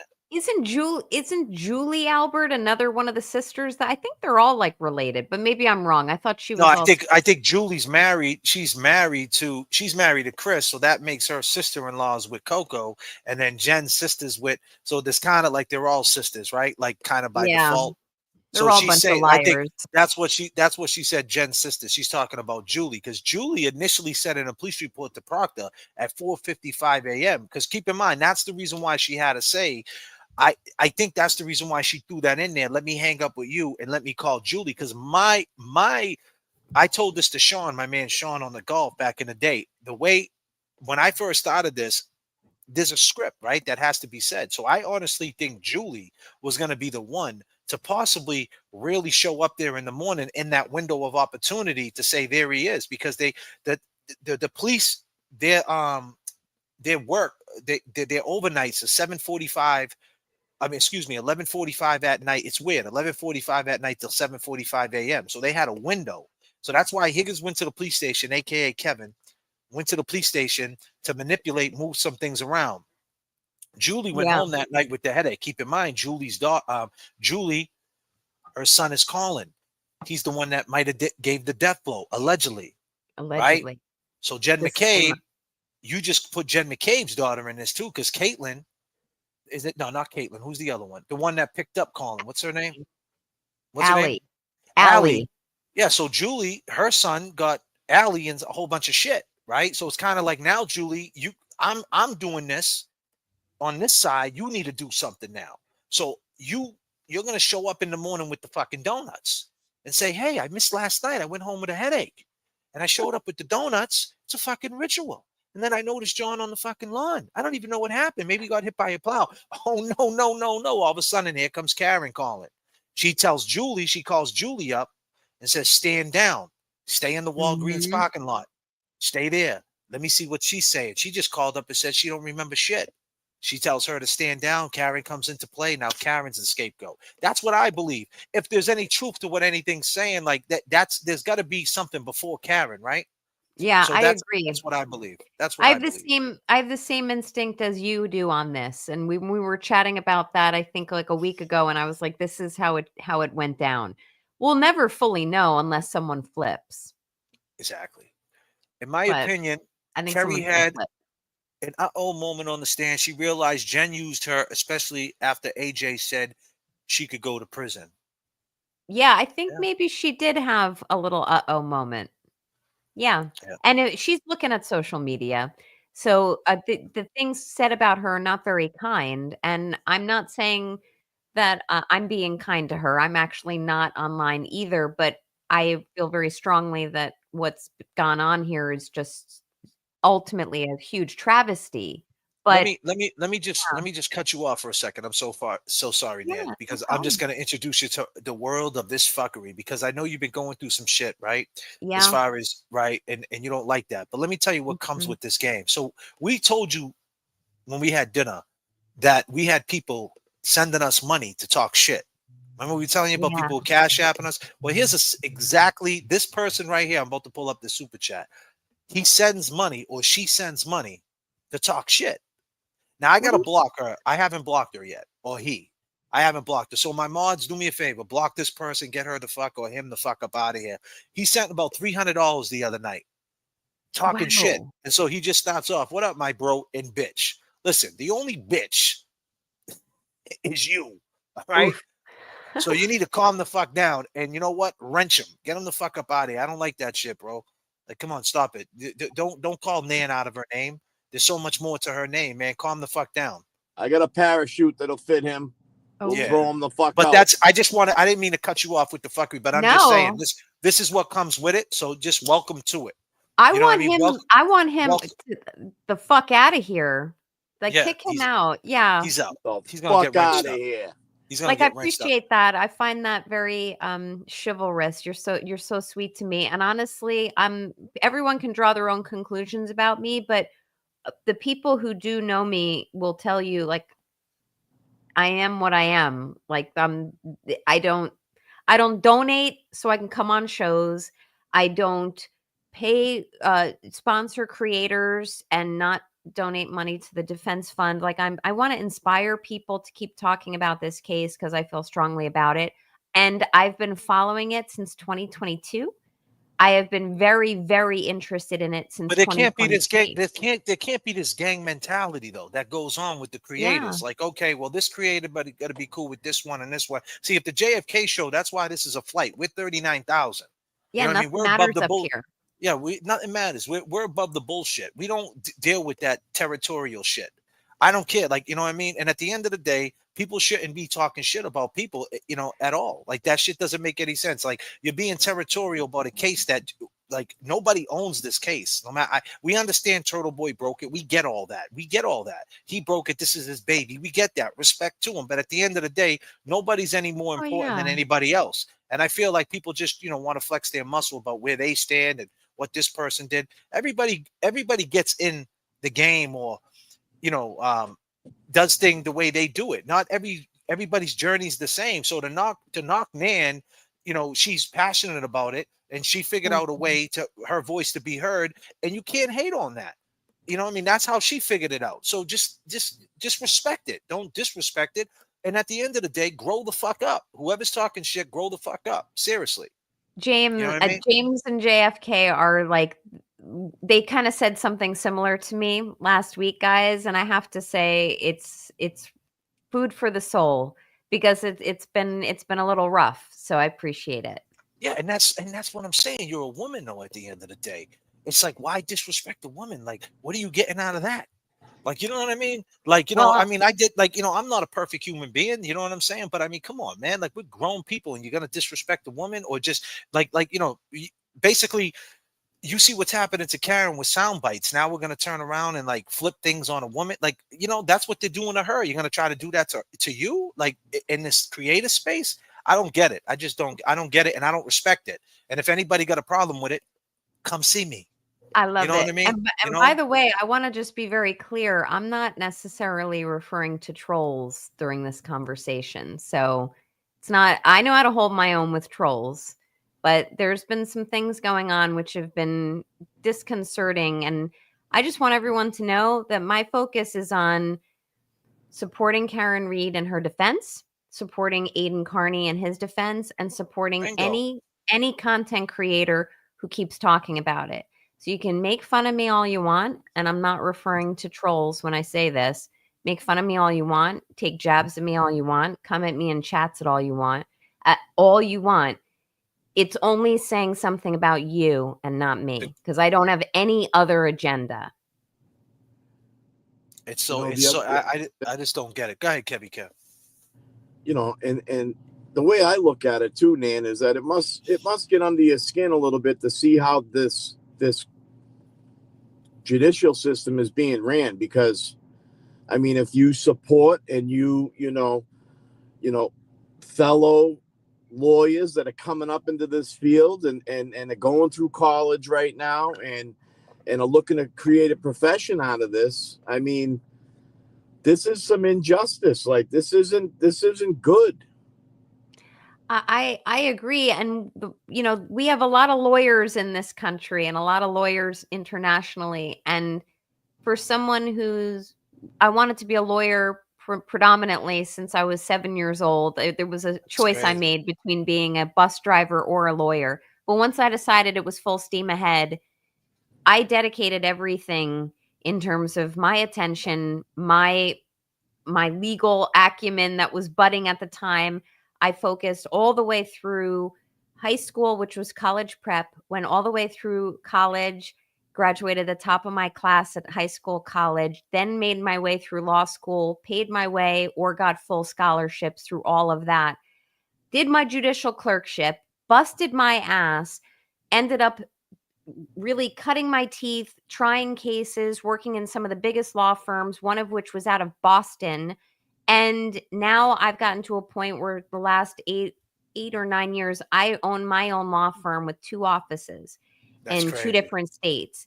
And when I look, and I'm not saying any of this to brag or make people feel like I'm talking down to you. What I'm saying to you all, because I haven't had a chance to be on your show, JFK, what I'm saying to all of you is the way you see shit going down in this case, it's an absolute visceral insult to people like me who try to be as ethical as possible when I comport myself with adversaries and prosecutors and before judges and in counseling my client on when it's best to take a plea or to come and confess to certain crimes that they may have committed. But when I look at the way this has gone down, I'm destroyed inside that this is going to burn out the fire in a lot of young budding attorneys. But at the same time, I've had a wonderful opportunity to be blessed by young budding attorneys who have seen this, or Free Karen Reed supporters who have themselves decided to go to law school, or their children and their grandchildren have decided to go to law school to help prevent something like this from ever happening again. So with the good comes the bad, with the bad comes the good, but this ain't ever going to happen again, because I'm very confident that there is going to be a full acquittal. And this trial is going in such a way that it's an absolute horse shit piece of shit for Hank Brennan right now. And I don't think he can polish it up in any way to improve the way it's going in right now. So let all the trolls celebrate and think this is a wonderful case so far, or a win for them. It's not. It hasn't even, wait till Higgins. I mean, like you said, the fireworks, they got a plan. And just to touch upon what you said, when you were talking about, you have clients, you have a law firm, like you have a stomach for this. Like this is what you do. Like, people pay you to say, hey, listen, I got in some trouble and, help me out. And you got to have a heart for this. You got your own kids. You go down into these courthouse basements. You see these kids who's been held for 40, a year in jail, coming in with beards, or just got a haircut, or just stressed out, going through it. I've been in a year. Can you get me time served? Like, this life. And the fact that you're here speaking from your point of view, we need people like you. Krowski ain't doing it, people. Krowski is on court TV saying, fuck Karen Reed. We ain't got no lawyers. We ain't got no lawyers on our side that's taking the time with us long gamers like she's doing. She's been on now for an hour. That's been telling us the ins and outs. How many lawyers do we got? I mean, we have a few out there, but what I'm saying is, but at the end of the day, like we need this. We need to understand what's really going on. Like we can't get lost in like, oh, Karen Reed's not guilty. I mean, Karen Reed's innocent, so she should be proved not guilty. No, we need to understand the strategies on both sides, on the defense side, and of course Hank Brennan. And who better than you to say it, to school us on things, And that's a good point. And just so everyone understands, like, my clientele are mostly physicians. So I'm a healthcare lawyer. So I mean, I handle a lot of white collar crime, the insurance frauds, the embezzlements, etc. But criminal law is criminal law. I have never handled a murder case, but I've handled manslaughter cases, voluntary manslaughter, like involuntary manslaughter. But all in all, you have Betterow. Betterow is, I mean, he's king, and I don't want to take his place. And JFK, I don't want to. You shouldn't even. That shouldn't even be. And I'm saying this with all due respect. That shouldn't even be coming out your mouth like that. When I say that, like I said, I say that with all due respect. Yeah. That narrative shouldn't even be out there. Like, oh, she's trying to take Betterow space. Like, who cares? I agree with you. You know what I mean? Like, that shit's so corny. Betterow is Turtle Boy's lawyer at the end of the day. He's involved. Like, the dude's like, fighting for Turtle Boy, which is, it all connects to the Karen Reed case, obviously. Like, what like, come on, who the hell's making these narratives? She's coming in to try to take places. Like, that doesn't even make any sense whatsoever. People need to calm the fuck down. And Josie Lou, hold on. She said, and I'm a woman too, and you have no issues telling me to calm the fuck down. Josie Lou, calm the fuck down. Disclaimer, it's the JFK. It's my skit, ladies and gentlemen. It's a skit. I love it. It's only part of the bit. Calm the fuck down. Sniff, sniff, laugh out loud. Love Nan or else. Absolutely. Josie Lou, my girl Josie Lou coming through. And I don't want to hijack your show with any of my own personal agenda, because I know you had questions, but I'm going to say one last thing since we've been talking about this, because talking to you and a few very, very small list of others, but most notably you today, because it's filling up my heart. But I will say this, just in case there is any question or spin out there, and this is the last I'm going to speak about it. I did not join this movement to take Betterow's place and after he got called up for Pro Hoc Vice. In fact, I did my first stream on the invitation of Mike Crawford before Betterow. An application was filed on his behalf.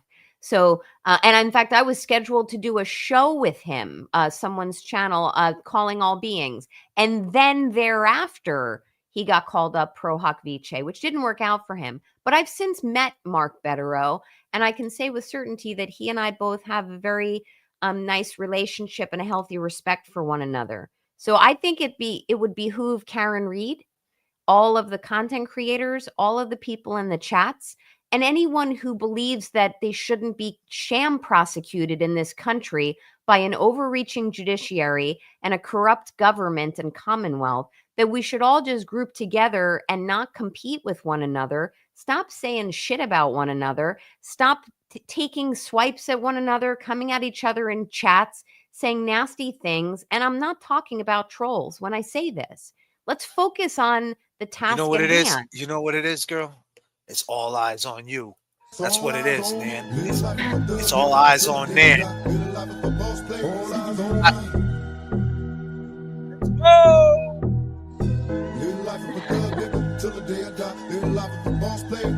We got your back, man. Thank you. We got your back, man. Let's go. Oh, God. I needed this. Yeah, these Boston boys ain't no joke. No joke, heavy stuff. Put them ones up for Nan. Put them ones up for Nan. We got Nan up in there.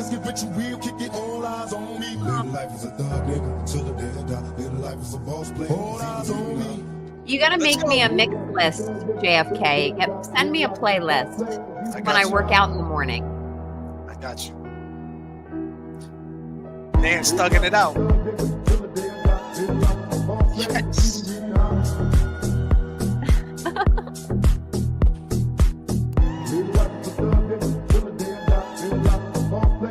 You needed this so much. Thank you. Absolutely. But never forget. Hit the heel toe, hit the heel toe, hit the heel toe. Let's go, let's go. Never forget that John did the heel toe, and it's all eyes on Nan. It's all eyes on Nan. And never forget that John did the heel toe at the waterfall. So since we segue out of that, let's just say this. When are you now? They mentioned the waterfall at the beginning of the trial. He mentioned that 1158 stamp, but he really couldn't go too far in. Did he not go too far in because that would have like talked about the third party culprit, or he did that by design? He did that intentionally because he was not permitted to go into third party culprit in his opening. So in the opening statement, AJ said just enough to hammer reasonable doubt, to call into question key pieces of evidence and motives of key fact witnesses, and to just dance around third-party culprit. So, in fact, no one objected, which it's unusual to object during opening statements. Bev didn't shut him down. So this opening statement by Jackson was like the perfect way to set the table and to build the expectations of the jurors. It's not better than David Yannetti's opening in 1.0. It's, in my opinion, equally as good, but coming from a perspective of learning. We now have learned that they probably took on too much of a responsibility or a burden to prove third-party culprit in 1.0 right from the get-go when Yannetti says, Karen Reed was framed. How powerful was that? Yes. But we want to kind of edge off of that now. So it's very interesting. And I think the waterfall, as you and James have pointed out with your reenactment video, the waterfall is everything. It's going to be everything in this case. It's more important, in my opinion, than the Google search. The Google search is, awful. It's a death blow to the Commonwealth as far as I'm concerned. But the waterfall tells me everything I need to know. That's awesome. Yeah, I mean, it has to start somewhere, right? Bottom line, it had to start somewhere. And I seen him slip that in there, that 1158. And so they got this evidence against Higgins. I guess this new evidence about him being outside on the phone or whatever. It's and they can perjure him too, right? That's like perjury too. He said he never said goodbye to anybody. He didn't call nobody. So like that's gonna be two people now. Like we already got Kerry. Wait till then you're gonna get Jen. You're gonna get Jen. She's gonna perjure herself too. Like they're gonna kill her, and then Higgins. Oh yeah, That's gonna be I wild. agree. I agree. So Higgins perjured himself by saying he didn't make any other calls that night. The way I look at Higgins, and I apologize, my computer's glitching, but That's all right. Don't worry about it. the way I look at Higgins, Higgins is going to have to commit to what his answer is going to be to that question, because when he gets cross-examined, and maybe Brennan will ask him this indirect, and so to try to take the wind out of the sails of Alan Jackson or whoever cross-examines him, Higgins is going to have to say, when asked, you did not, who else did you call that night? Or do you recall making any other phone calls? And he's going to have to say, no, I don't think I did, or I don't remember that I did.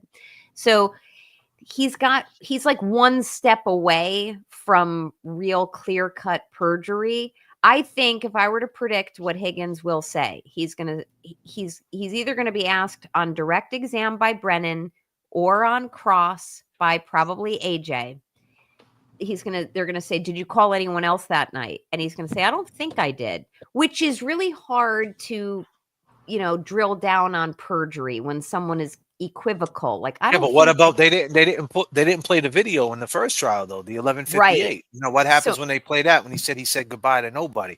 The Right. same thing he did with Kerry when he said, you said that how long to die, and when you said that she said to Google that.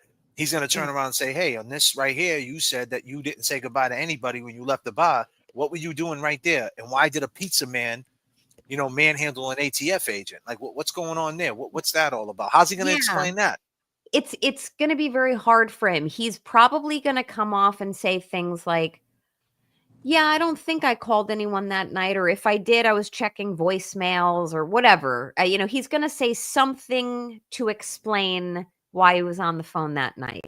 But either way, it looks bad because they're going to then, AJ or whomever is going to show him or confront him with his prior testimony where he lied and said, nope, I didn't call anyone else that night. And they're going to kick him around a little bit on this issue. And it's going to look. What about the video? What about the video from the waterfall? They never played that in the first trial. That's like my main question. What do you think he's going to say? Because then right after that, 11:58, 12:20, he texted you coming here, 12:32, John's down. So it goes with the timeline. Like if you just go to the timeline, like I said, like the thing what I didn't like, they couldn't come in with the third party culprit just to say, okay, at 11:30, 10:54, they walk in a bar. Yeah. Higgins 100% knows he's talking to Karen. He sees John there. He knows that he should have just left. What was he even doing there? He wasn't there with no girl. He should have just left. Then 11:32, John walks over to him right when he walks in the bar, gives Higgins a hug. That makes Higgins come undone. He doesn't know what's going on. He doesn't know what John knows. Plus, there was text messages between Karen and Higgins saying, hey, John knew about this. John asked me. So now this is the first time you've seen John since the text. You don't know if he's coming over to you to fucking punch you in the face or does he really like you? That's why you guys are hugging it out. It's awkward. You guys are whispering. That's at 10:54. At 11:32, you can't stand it. You want to know what's going on. You text her, I'm well. You want her to say, nah, it's all good or whatever she's going to say. She doesn't do it. Then from 11:47, 11:55, you guys stop peacocking. You're trying to get people's attention because now the joke's on. Like, hey, man, are you going to tell him? You going to tell him, bro? Tell him that you're with this girl. Come on, bro. Tell him. What's up, man? What are you afraid? Come on, dude. Then they do the kiss. And when they did that kiss at 11:55, that's right around the time John's at the bar and John looked at him and they came face to face and they looked at each other. They locked. 3 minutes later, the 11:58 incidents happened. Come on. Yeah. Man handles him. He walks out. Hit the heel toe, hit the heel toe. Then at 12:20, he texted you coming here. By 12:32, John's on the ground. I mean, there's the fucking timeline right there. You know what I mean? You didn't even have to look at a piece of paper to recite that. Timeline. That's what I'm saying. But they couldn't say it at the opening statement. So we got to go around it, right? Like you said, we got to build up to it and take lefts and rights. But the thing is, when Higgins gets on the stand, it's like, yo, buddy, you text him at 12:20. The last time he moved was at 12:32. So it's kind of between, because this saying at 12:32, Hank's crazy. He's saying at 12:32, he looked at his phone, he shut it, and then he fell. Yeah, which by the way is ridiculous. Yeah, it's ridiculous. But here's the question too.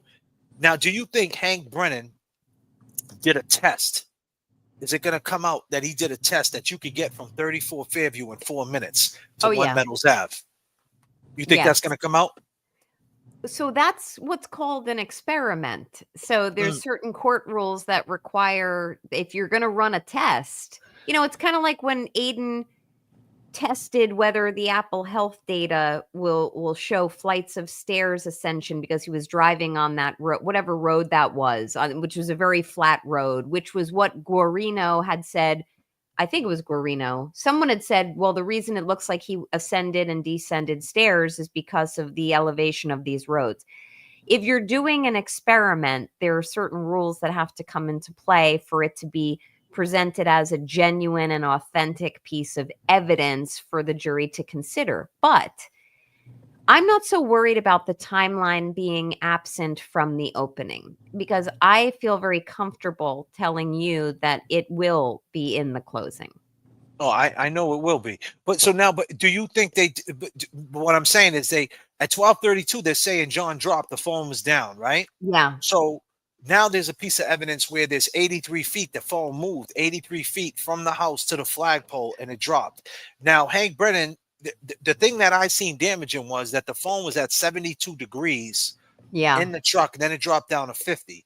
So what's going on with that? Like, how credible is that? Because now, if that's the case, then, and he's saying that's the data, and we got to respect the data, then why ain't we respecting the data that he went down 2 flights of stairs? It doesn't make sense. You want us to respect that, but you ain't gonna respect that he was in the house. Then they said the phone, someone moved fast from the house to the flagpole. And even whatever happened, someone brought the phone out. John came running out. He was bleeding, and he's an anomaly, right? Because they're saying once he got hit, he was incapacitated. Let's just say for some reason, John, that didn't happen to him. He ran out the house and then he fell, right? Tried to get in the truck. I'm just hypothetical. Yeah, hypothetically. But what I'm saying is, regardless of what happened, Karen already left. Yeah, she was gone. So my question to you is, do you think that there's going to be some type of evidence that you can make it from 34 Fairview to Cedar Crest in 4 minutes? Oh, no. I mean, you can't make it from 34 Fairview. You're saying to 1 Meadows? 34 Fairview to 1 Meadows. Yeah. Cedar Crest. I mean, excuse me. Did I say Cedar Crest? I'm sorry. That's from okay. 34 Fairview to 1 Meadows Ave. Because it's a 7-minute ride on the navigation. Can you make it there in 4 minutes? There's not going to be any evidence of that. I don't know how Hank's going to answer that. Yeah, so why is he going? I don't mean to keep cutting you off. I'm just bugging out in my own head. Why does he keep going with the 12:32 timeline if it's impossible, if she's connected to the internet at 12:36?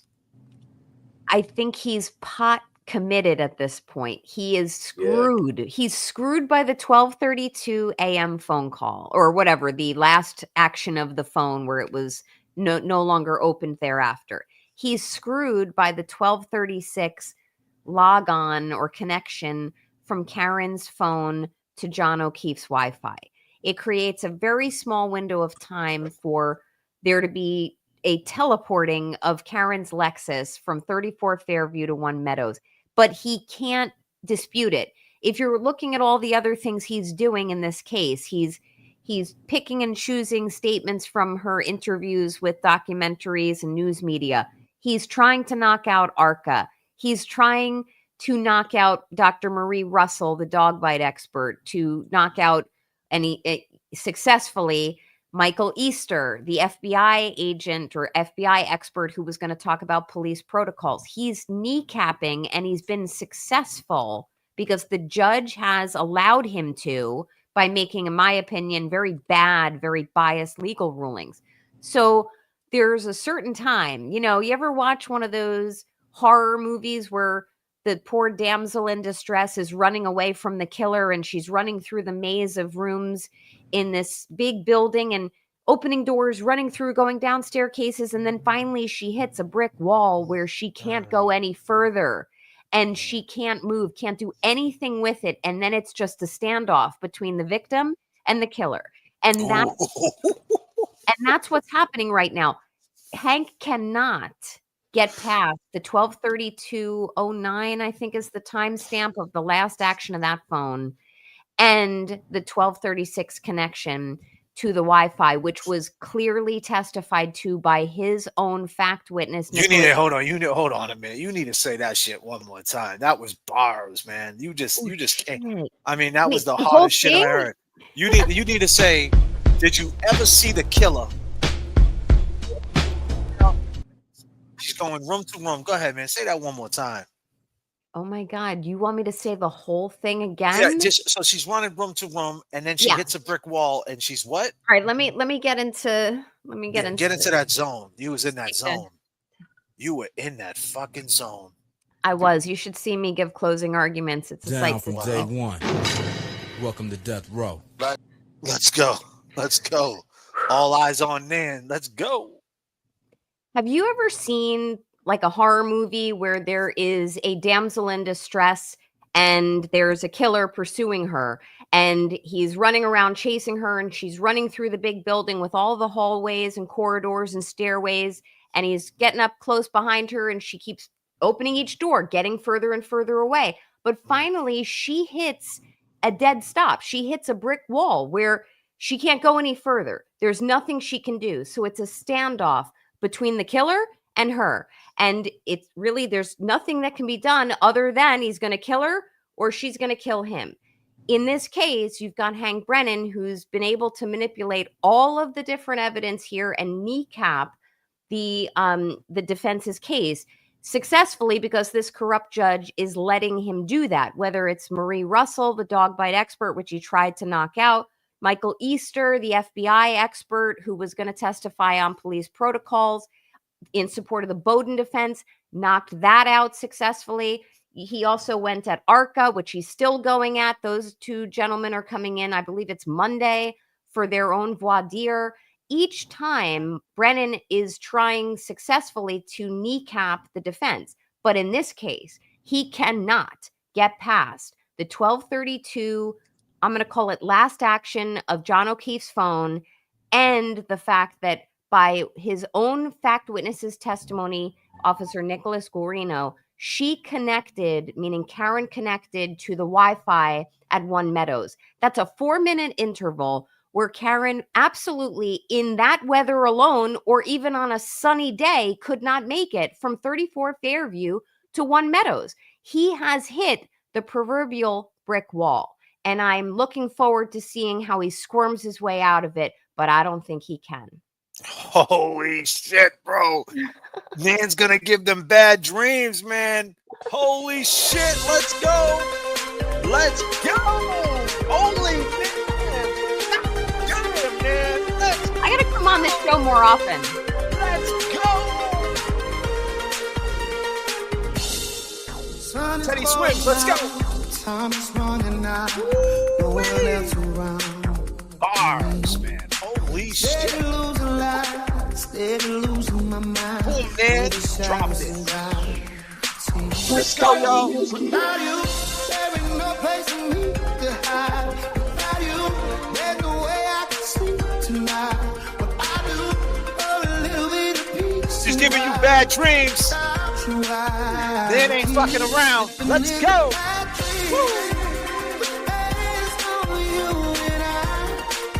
I like this song.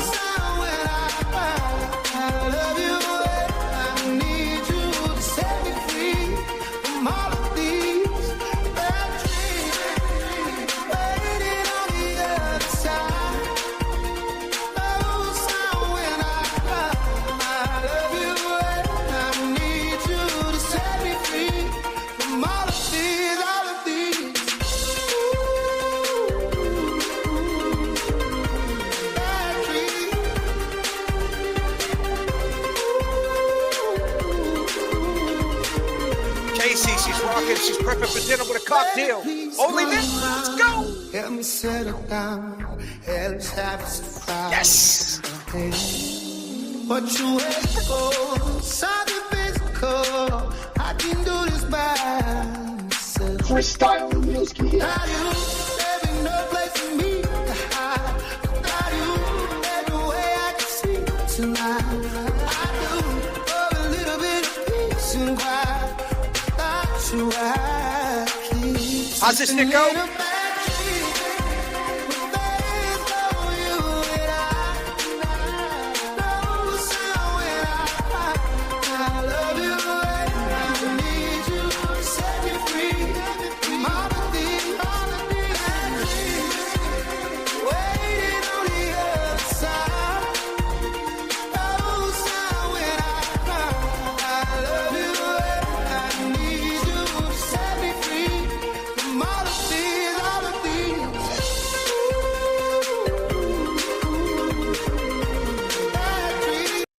drop this for Nan real quick. Nan ain't fucking around. You can see it in her eyes. She's very passionate. She knows her shit. The killers was running. She was running from the killers. Yeah. That's what Auntie Bev was doing. I have a feeling you're going to clip this. Now. If she hit that brick wall, man, sooner or later, what's it going to be? It's either 4 minute window. 4 minutes. It's either going to be you or him. Let's go. I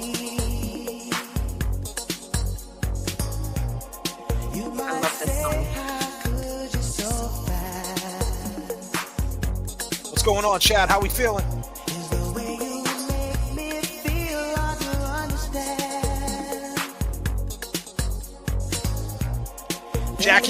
Jackie Vance, heading out. Everyone have a great night.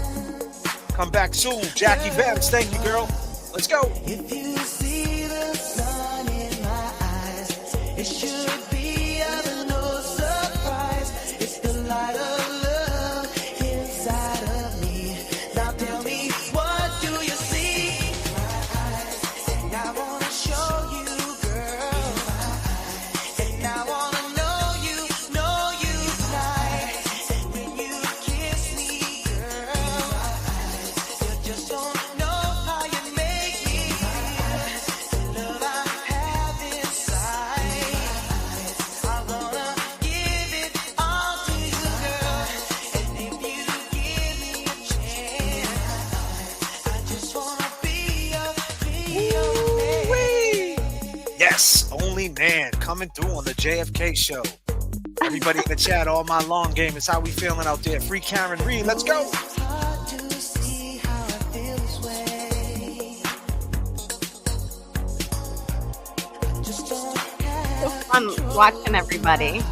Oh yeah, I try to get everybody involved, you know? you feel what I feel and you wanna stay. Just give me a sign, girl, and we'll never part. How's this shit go? Let's go. If you see the sun in my eyes, it should be of no surprise. It's the light of love inside of me. Now tell me, what do you see in my eyes? And I wanna show you, girl. And I wanna know you tonight. When you kiss me, girl, you just don't know how you make me feel. The love I have inside of me. Making changes. Patrick, what up, brother? Give it all to you, girl. And if you give me a chance, I just wanna be your man. Hold on a minute. You need to be good to Nan. You need to be good to me. You need to be good to the long gamers. We're gonna keep it rocking. Yes. You guys know this shit. Let's rock out. Kevy Kev's in the building. Yes. Come on, y'all.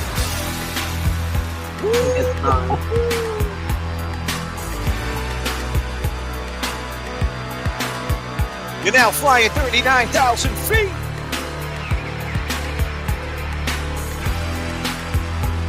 We don't care about the strikes. We keep it going.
Let's go. Come on. They're yapping.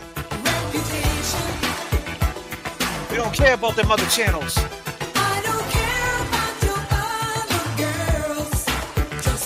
Just be good to me.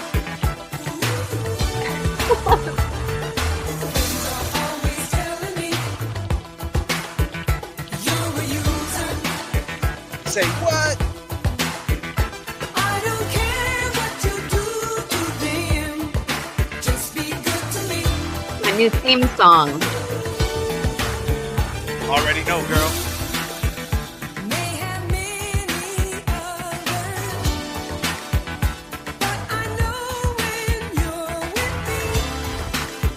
Down from day one.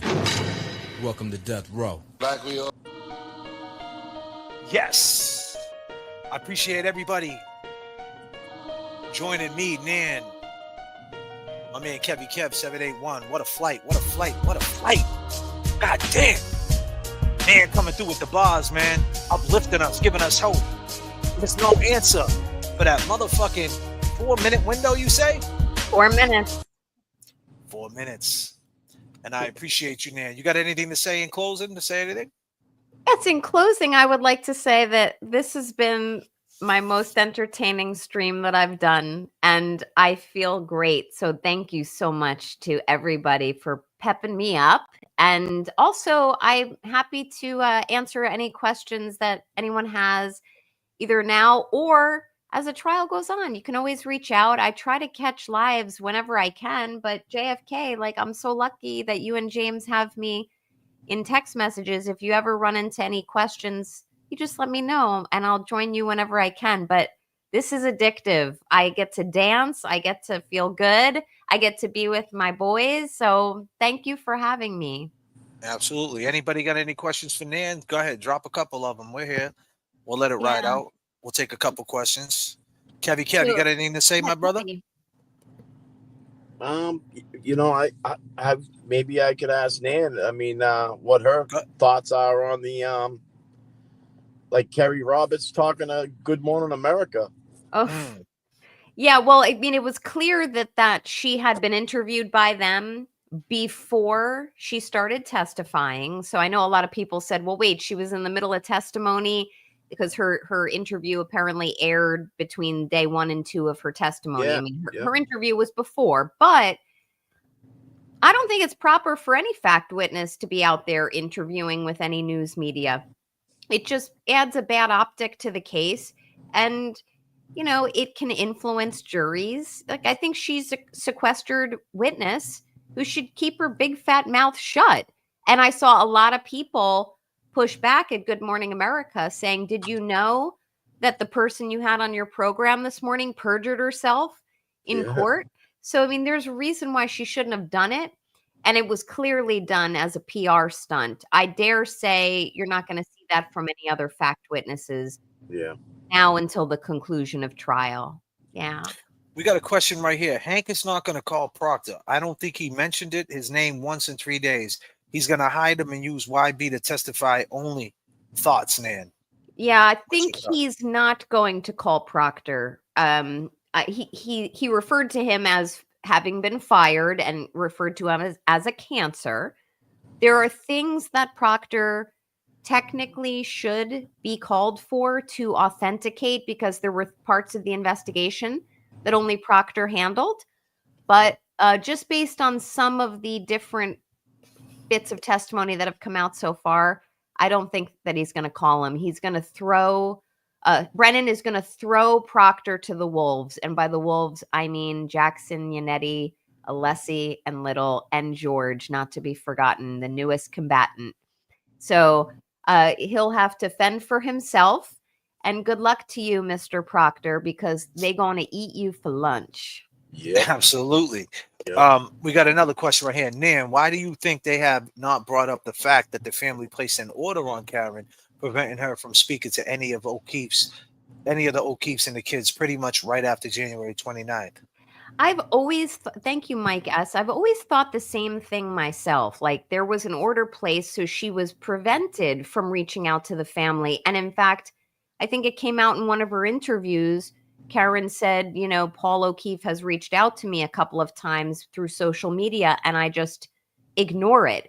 I do think that the defense should make more of a big deal about that. It's called rebuttal evidence. If people like Brennan are going to elicit from Mrs. O'Keefe, Peggy O'Keefe, like, well, have you heard from her since, or did she say goodbye to you when she left the house? This implication that Karen is some type of cold-hearted, uncaring bitch, which was what the takeaway was that I got from Peggy O'Keefe's testimony. Yeah, they should be able to bring that in. However, Alan Jackson and the team made a calculated decision not to cross-examine Peggy because, you know, you don't beat up on witnesses, at least important victim family witnesses. But I think it will become an issue if, for example, Paul O'Keefe takes the stand. I think that there's a lot of people on the defense team who will be happy to bring that point up. Another question. Can the defense call Jen's sister who made the timeline, or is there any point? Who made the timeline on Jen's sister? Who? Yeah, so I missed. Coco made the timeline? So Jen and Kerry made the timeline, but something came out in testimony yesterday that Brian LTL was alluding to last night. It was a third person. I guess it's one of Jen's sisters, and maybe your chat knows. There was a third person who was the scribe for the timeline. Oh, so she wrote it. Yeah, there's like another person. So what? And these are Denise Galvin. Yeah, I don't know who the hell that is, but wow, yeah, this is news. This is news to me. Yeah, and I was Great talking question. about this last night on LTL Media. It's worth mentioning because his other guest, Todd McGee, who is a law enforcement expert, formerly of the Massachusetts State Police, he and I both agree on this. The minute you start having witnesses collude to do timelines together, it becomes inauthentic. Then one's thoughts and memories influence the other's thoughts and memories. If it's bad to do that, you should have each person, if you're going to do a timeline, sit down, be alone, and write down what your memories are or times. So now there's a third person. So, well, first there was Peggy O'Keefe who asked them to do it. Now allegedly. And now there's this Galvin individual who I really don't know her relationship to the two of Jen McCabe and Kerry Washington. Kerry, what's her last name? I'm drawing a blank now. But anyway, to Kerry. So as far as I'm concerned, this is completely like this timeline is so much bullshit that when we sort through it, nothing from it is going to be authentic whatsoever because each person's memories have influenced the other. That's so wild. Yeah, and we'll leave it at that. I appreciate you, Nan. I appreciate you, Nan, for joining us, and I'll hit you on the text. And I had a great time, and we'll talk soon. All right, Nan. Thanks, guys. Have a good one. I'll see you soon. Peace, Enjoy the rest of your flight. I'm taking a parachute out. Yeah, absolutely, girl. We'll talk soon. All right, girl. All right, love. Nan, ladies and gentlemen, Nan, my girl, only Nan. She came through. Yeah. Yes. That's wow. Great. That was good. That was a great flight, man. Yeah. Great. She's fun, man. She's good people. That's why I don't understand. I met her and she's nice. You know, she's a nice lady. I don't understand like where this like pushback's coming from. Yeah. I really don't. I don't at all. So it's messed up. It comes with that social platform territory, man. It just seems like it's everywhere. You know, like Higgins, these people are sitting in their couch, you know, with pajama pants on and shit. You know, you know what I mean? Fucking Uggs on and shit, you know. What you think about today with the sound bites? Did you hear this? Did you watch any of the trial today? Yeah, a little here and there. I was listening to it. I mean, in the very beginning, you know, when it first came on, it seemed like I caught like a little clip of Bill Reed, her father, and he gave a couple of bit. I wanted to ask Nan that. I wish I thought of this now, but you know, then, but they asked him, would you go on the stand? And he was like, oh, I wish they would call me. He's like, I know, I know the what the atmosphere was like inside that, inside John O'Keefe's house when we went back there. I know what we did when we went upstairs. I know how long we were upstairs for. And he just he kind of said, I'm all about the truth. There's only I only listen to the other creator. And Yep. it was just So basically, what happened was they played a bunch of sound bites. They played when she admitted drinking. They played. I They did played the one. Remember the one we talked about last night? We asked if they played. She said I hit him, and Well, leaning over the island. Yeah. So they argued that yesterday, right? And they argued to get that in, and she ruled on it today, and she let it in. So they played that sound bite today. He made a bunch of sound bites back to back. Man, to be honest with you, I can't believe it. I mean, it's like, it was crazy, in the very beginning when like these past months when they've been trying to get all this stuff in, he was really, oh, I want all of it's this and I want all of that. And he's trying to he's almost trying to paint that publicized picture of her being like mocking this trial. You know what I'm saying? Exactly. And it just ain't. I mean, in that sense, it ain't good because, that's exactly what he's doing. It's almost like she thinks this is a fucking joke. They always got pictures of her smiling. It just, they're not in her shoes either. You know what I'm saying? I mean, you get it. I mean, she's up against it, man. This shit just started all over again. You know what I mean? It never stopped. Dare I say it never stopped for her. Hockey KC dancing with Nan with my fellow long gamers on this beautiful flight. Justice is coming, free carrier. Thanks for being a member for 2 months. Thanks for coming back. And if you guys are not a member, sign up. I got some behind the scenes stuff. I also dropped a new album called Mind Games. I put the link up if you guys want to check out my music. 10 songs. The lead song is Mind Games. Great song.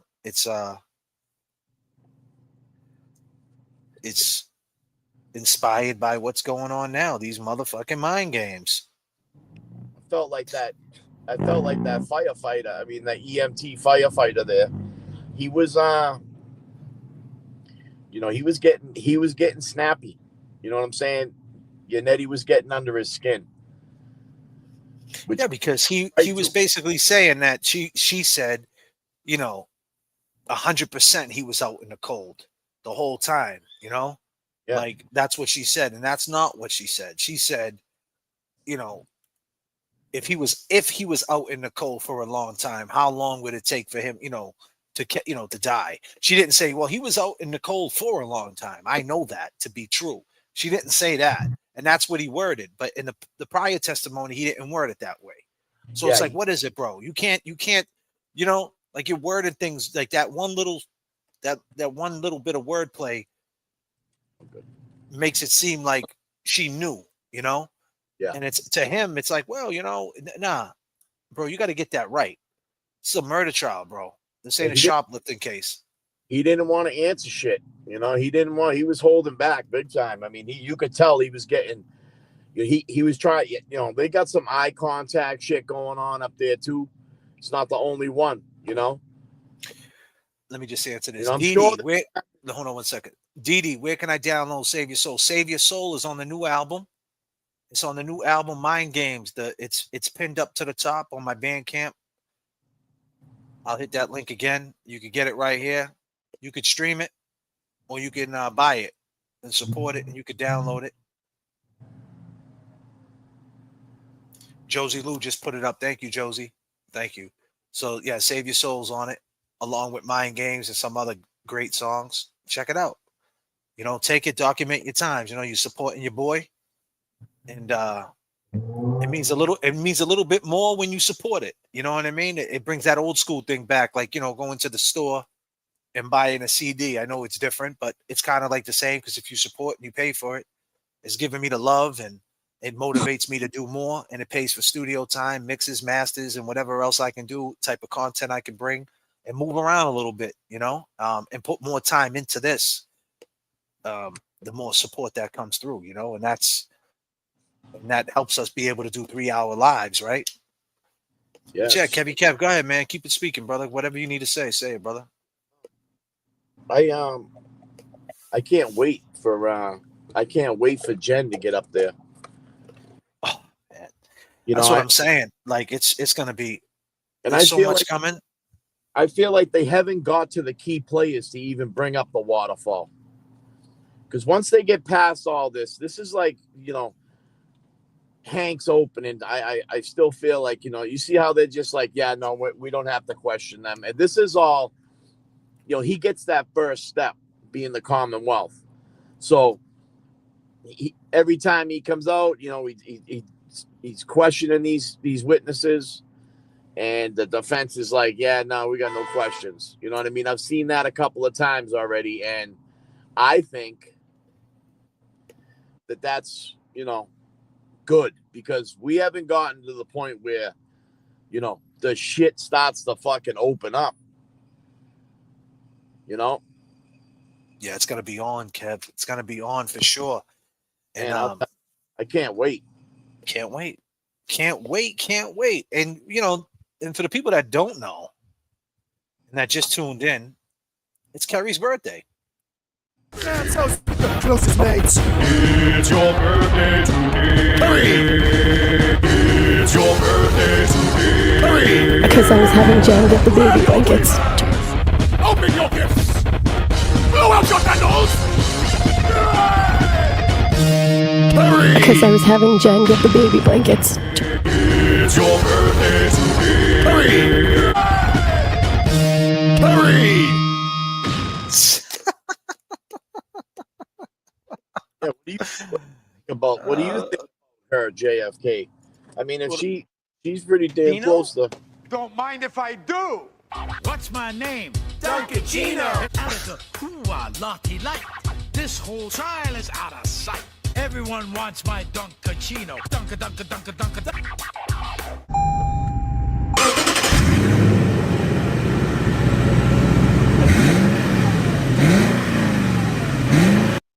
Yeah.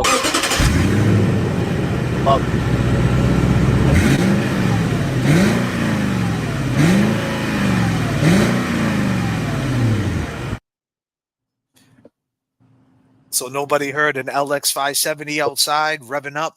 Dude, I'm glad. No one heard that. No one heard that. They were getting the donuts, bringing the fucking donuts in. This whole trial's out of sight. Bring the donuts. Yeah, but no one heard. Everybody's looking out the window. No one heard. Boom, boom. That's an LX 570. That is a 200 series Land Cruiser. 75% throttle. 75% throttle.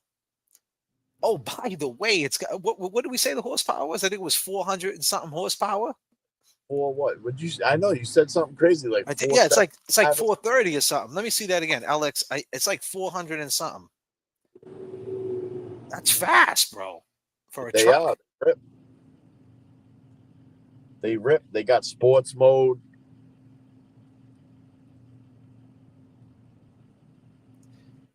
The 2021 LX 570 has a 5.7 liter engine that produces 383 horsepower. The LX 570 also features a supercharged engine option that produces 450 horsepower. So did she get the supercharged one? That's the question. She probably did. She might. I'm knowing Karen. She got the supercharged. Yeah, she got the bad boy. Karen ain't fucking around. Oh shit, that's fucking crazy. That is wild. What do I think about what? You said you were asking, what do I think about something? I think about Jen, you saying? No. What do you think about Kerry Roberts being like, she is borderline to impeachment, man. I mean, do you think they're gonna take action on that? I mean, they would have to, I would assume. I think I mean, could they lower her charges? Could they take back? I mean, could there be a revision on her charges over this? I mean, what would they do, JFK? Because if her statements are the ones that brought in, you know, this second revision of her charges from the get-go, now that her word shit, what's that mean? What's that mean? It was shit back then. Yeah, I mean, you're right, bro. I mean, could they do that? I mean, what are they gonna do? Try to save this girl? I mean, I mean, these are the rules. This is the law. That's why people plead the fifth. Keep their fucking mouth shut. You're right about that, Capo.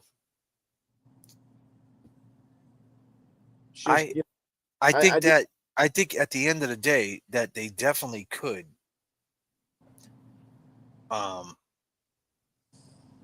you know, when it's all said and done, do that. Like try, put her in court, and then that would be the domino effect, right? You know, well, it's like I was thinking of it. Nan said that donut. Don't get divorced, get the donut. Cinnamon crumb donut, chocolate raised donut, old fashioned buttermilk donut, chocolate buttercream filling, banana. Ah, it's getting hot in here. Get the donut. Donut. Don't get divorced, get the donut. We are open 23/7. Yeah, it has a hole in it. Donut. Don't get divorced, get the donut. Cinnamon crumb donut, chocolate raised donut, old fashioned buttermilk donut, chocolate buttercream filling, banana. Ah, it's getting hot in here. Get the donut. Donut. Don't get divorced, get the donut. We are open 23/7. We only close from 1 a.m. to 2 a.m. Do I have to tell you what's going to happen during that hour? Making donuts. Get the donut. Fuckery Donuts is officially open. Kevy Kev, JFK. And yes, Kevy Kev, I think they could charge her with that when it's all said and done. And that will be the domino, right? Like, damn, imagine Kerry gets, Kerry will start spilling the beans, man. Whatever she whatever she overheard, she'd be the first one to start spilling the beans. Whatever she might know. She might know something, might have heard something. I mean, not for nothing, on that Good Morning America interview, she said, I would have did the same thing. When she said that John was lost, she said on the Good Morning America interview, she said, I would have been distraught too. Like, so it's kind of like she sided with Karen. With all the shit they say about Karen, she kind of sided with Karen there, which is very interesting. The reason why I said that, JFK, is because, this case is so popular in my eyes. I mean, state to state, across the country, man, I'll tell you, if they don't do something about these witnesses that are fucking lying, there's going to be that people are going to they're going to make a stink about it. There's enough people that are following this case to the point where it's blowing their mind and they can't understand what's going on and why it's going it's taking these turns and following this one path. Man, I'll tell you. You're right. People are going to put their foot down. They're going to be protesting. They're going to, hell yeah, when that buffer zone gets up and it's all said and done. And you know what, Kerry? Kerry, we got something for you, Kerry. Just for you.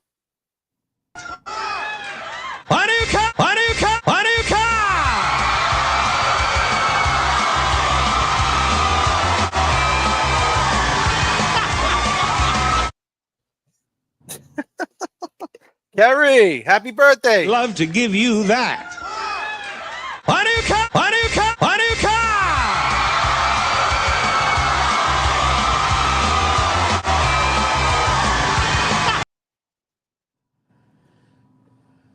Closest mates. It's your birthday today. It's your birthday today. Because I was having Jen get the baby blankets. Open your gifts. Blow out your candles. Because I was having Jen get the baby blankets. It's your birthday today. Kerry! Kerry, you know what we think about you. You were Because I trying was to having get the. Jen get the baby blankets to wrap her. You know that you're a. You are a clown. A clown. Because I was having Jen get the baby blankets. You know where you're going to wrap end up, around too. him out of my car. Clown. You are a clown. You a inserted clown. yourself with the wrong fucking crew. Big facts. Big facts. Would you look at this? Would you look at this? And they used her. Kerry, when it's all said and done, you're gonna realize that group of people used you. They inserted you for a reason. They knew They had a had whole house. truck Had a whole house putting baby blankets on John. Yeah, they all knew in town that you had the fire truck at your fucking block party. Fuck, dude. Everybody knows. Fuck, I know now.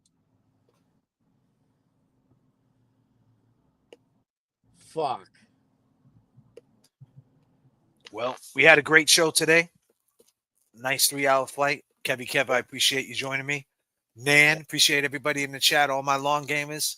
We'll be back at it probably tomorrow. We'll probably jump on a flight. What's tomorrow? Tomorrow's Friday, right? Maybe we'll jump on a later flight with James tomorrow, something like that.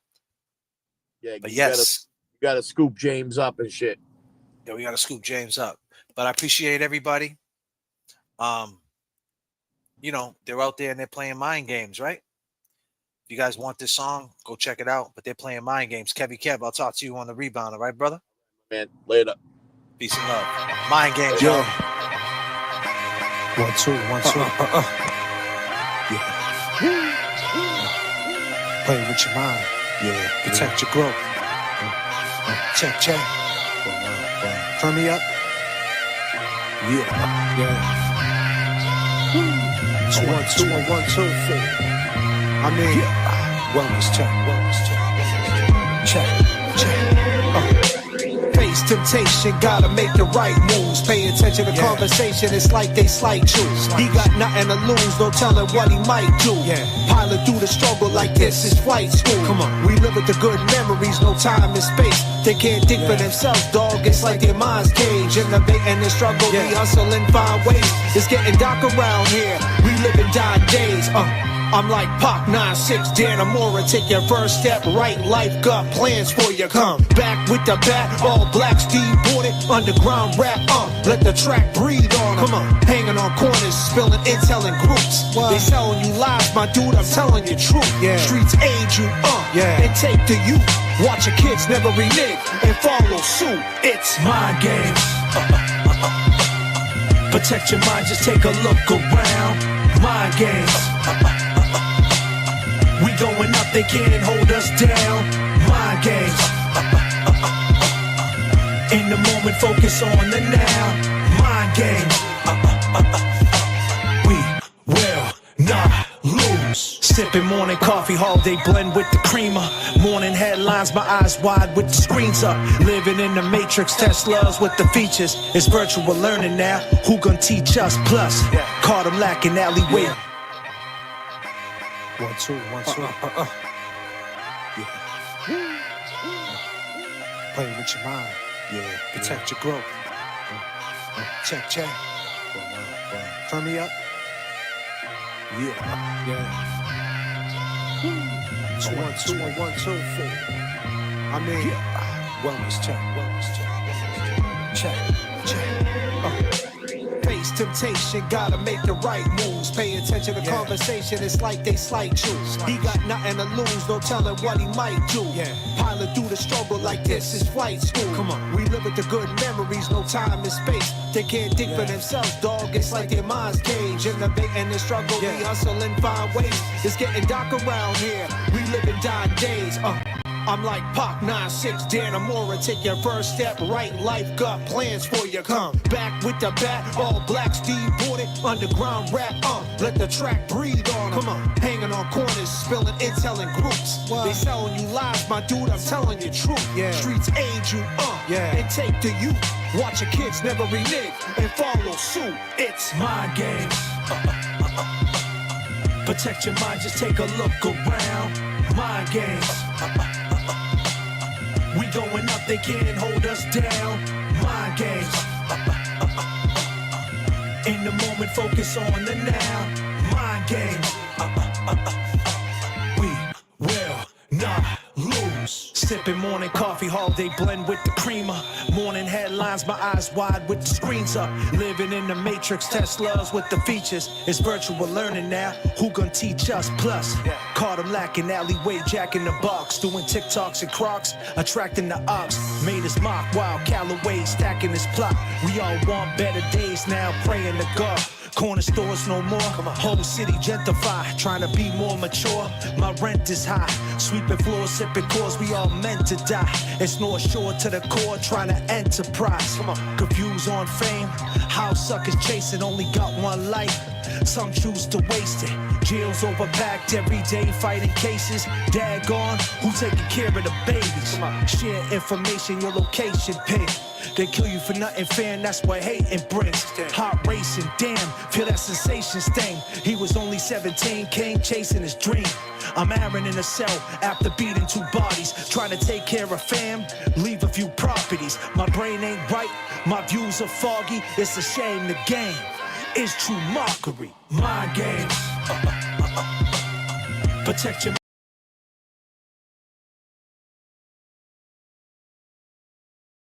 Jack in the box, doing TikToks and Crocs, attracting the ops. Made us mock while Callaway stacking his plot.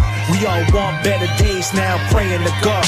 Corner stores no more, whole city gentrify, trying to be more mature. My rent is high, sweeping floors, sipping cores. We all meant to die. It's North Shore to the core, trying to enterprise. Confused on fame, how suckers chasing. Only got one life, some choose to waste it. Jails overpacked every day, fighting cases. Dad gone, who taking care of the babies? Share information, your location.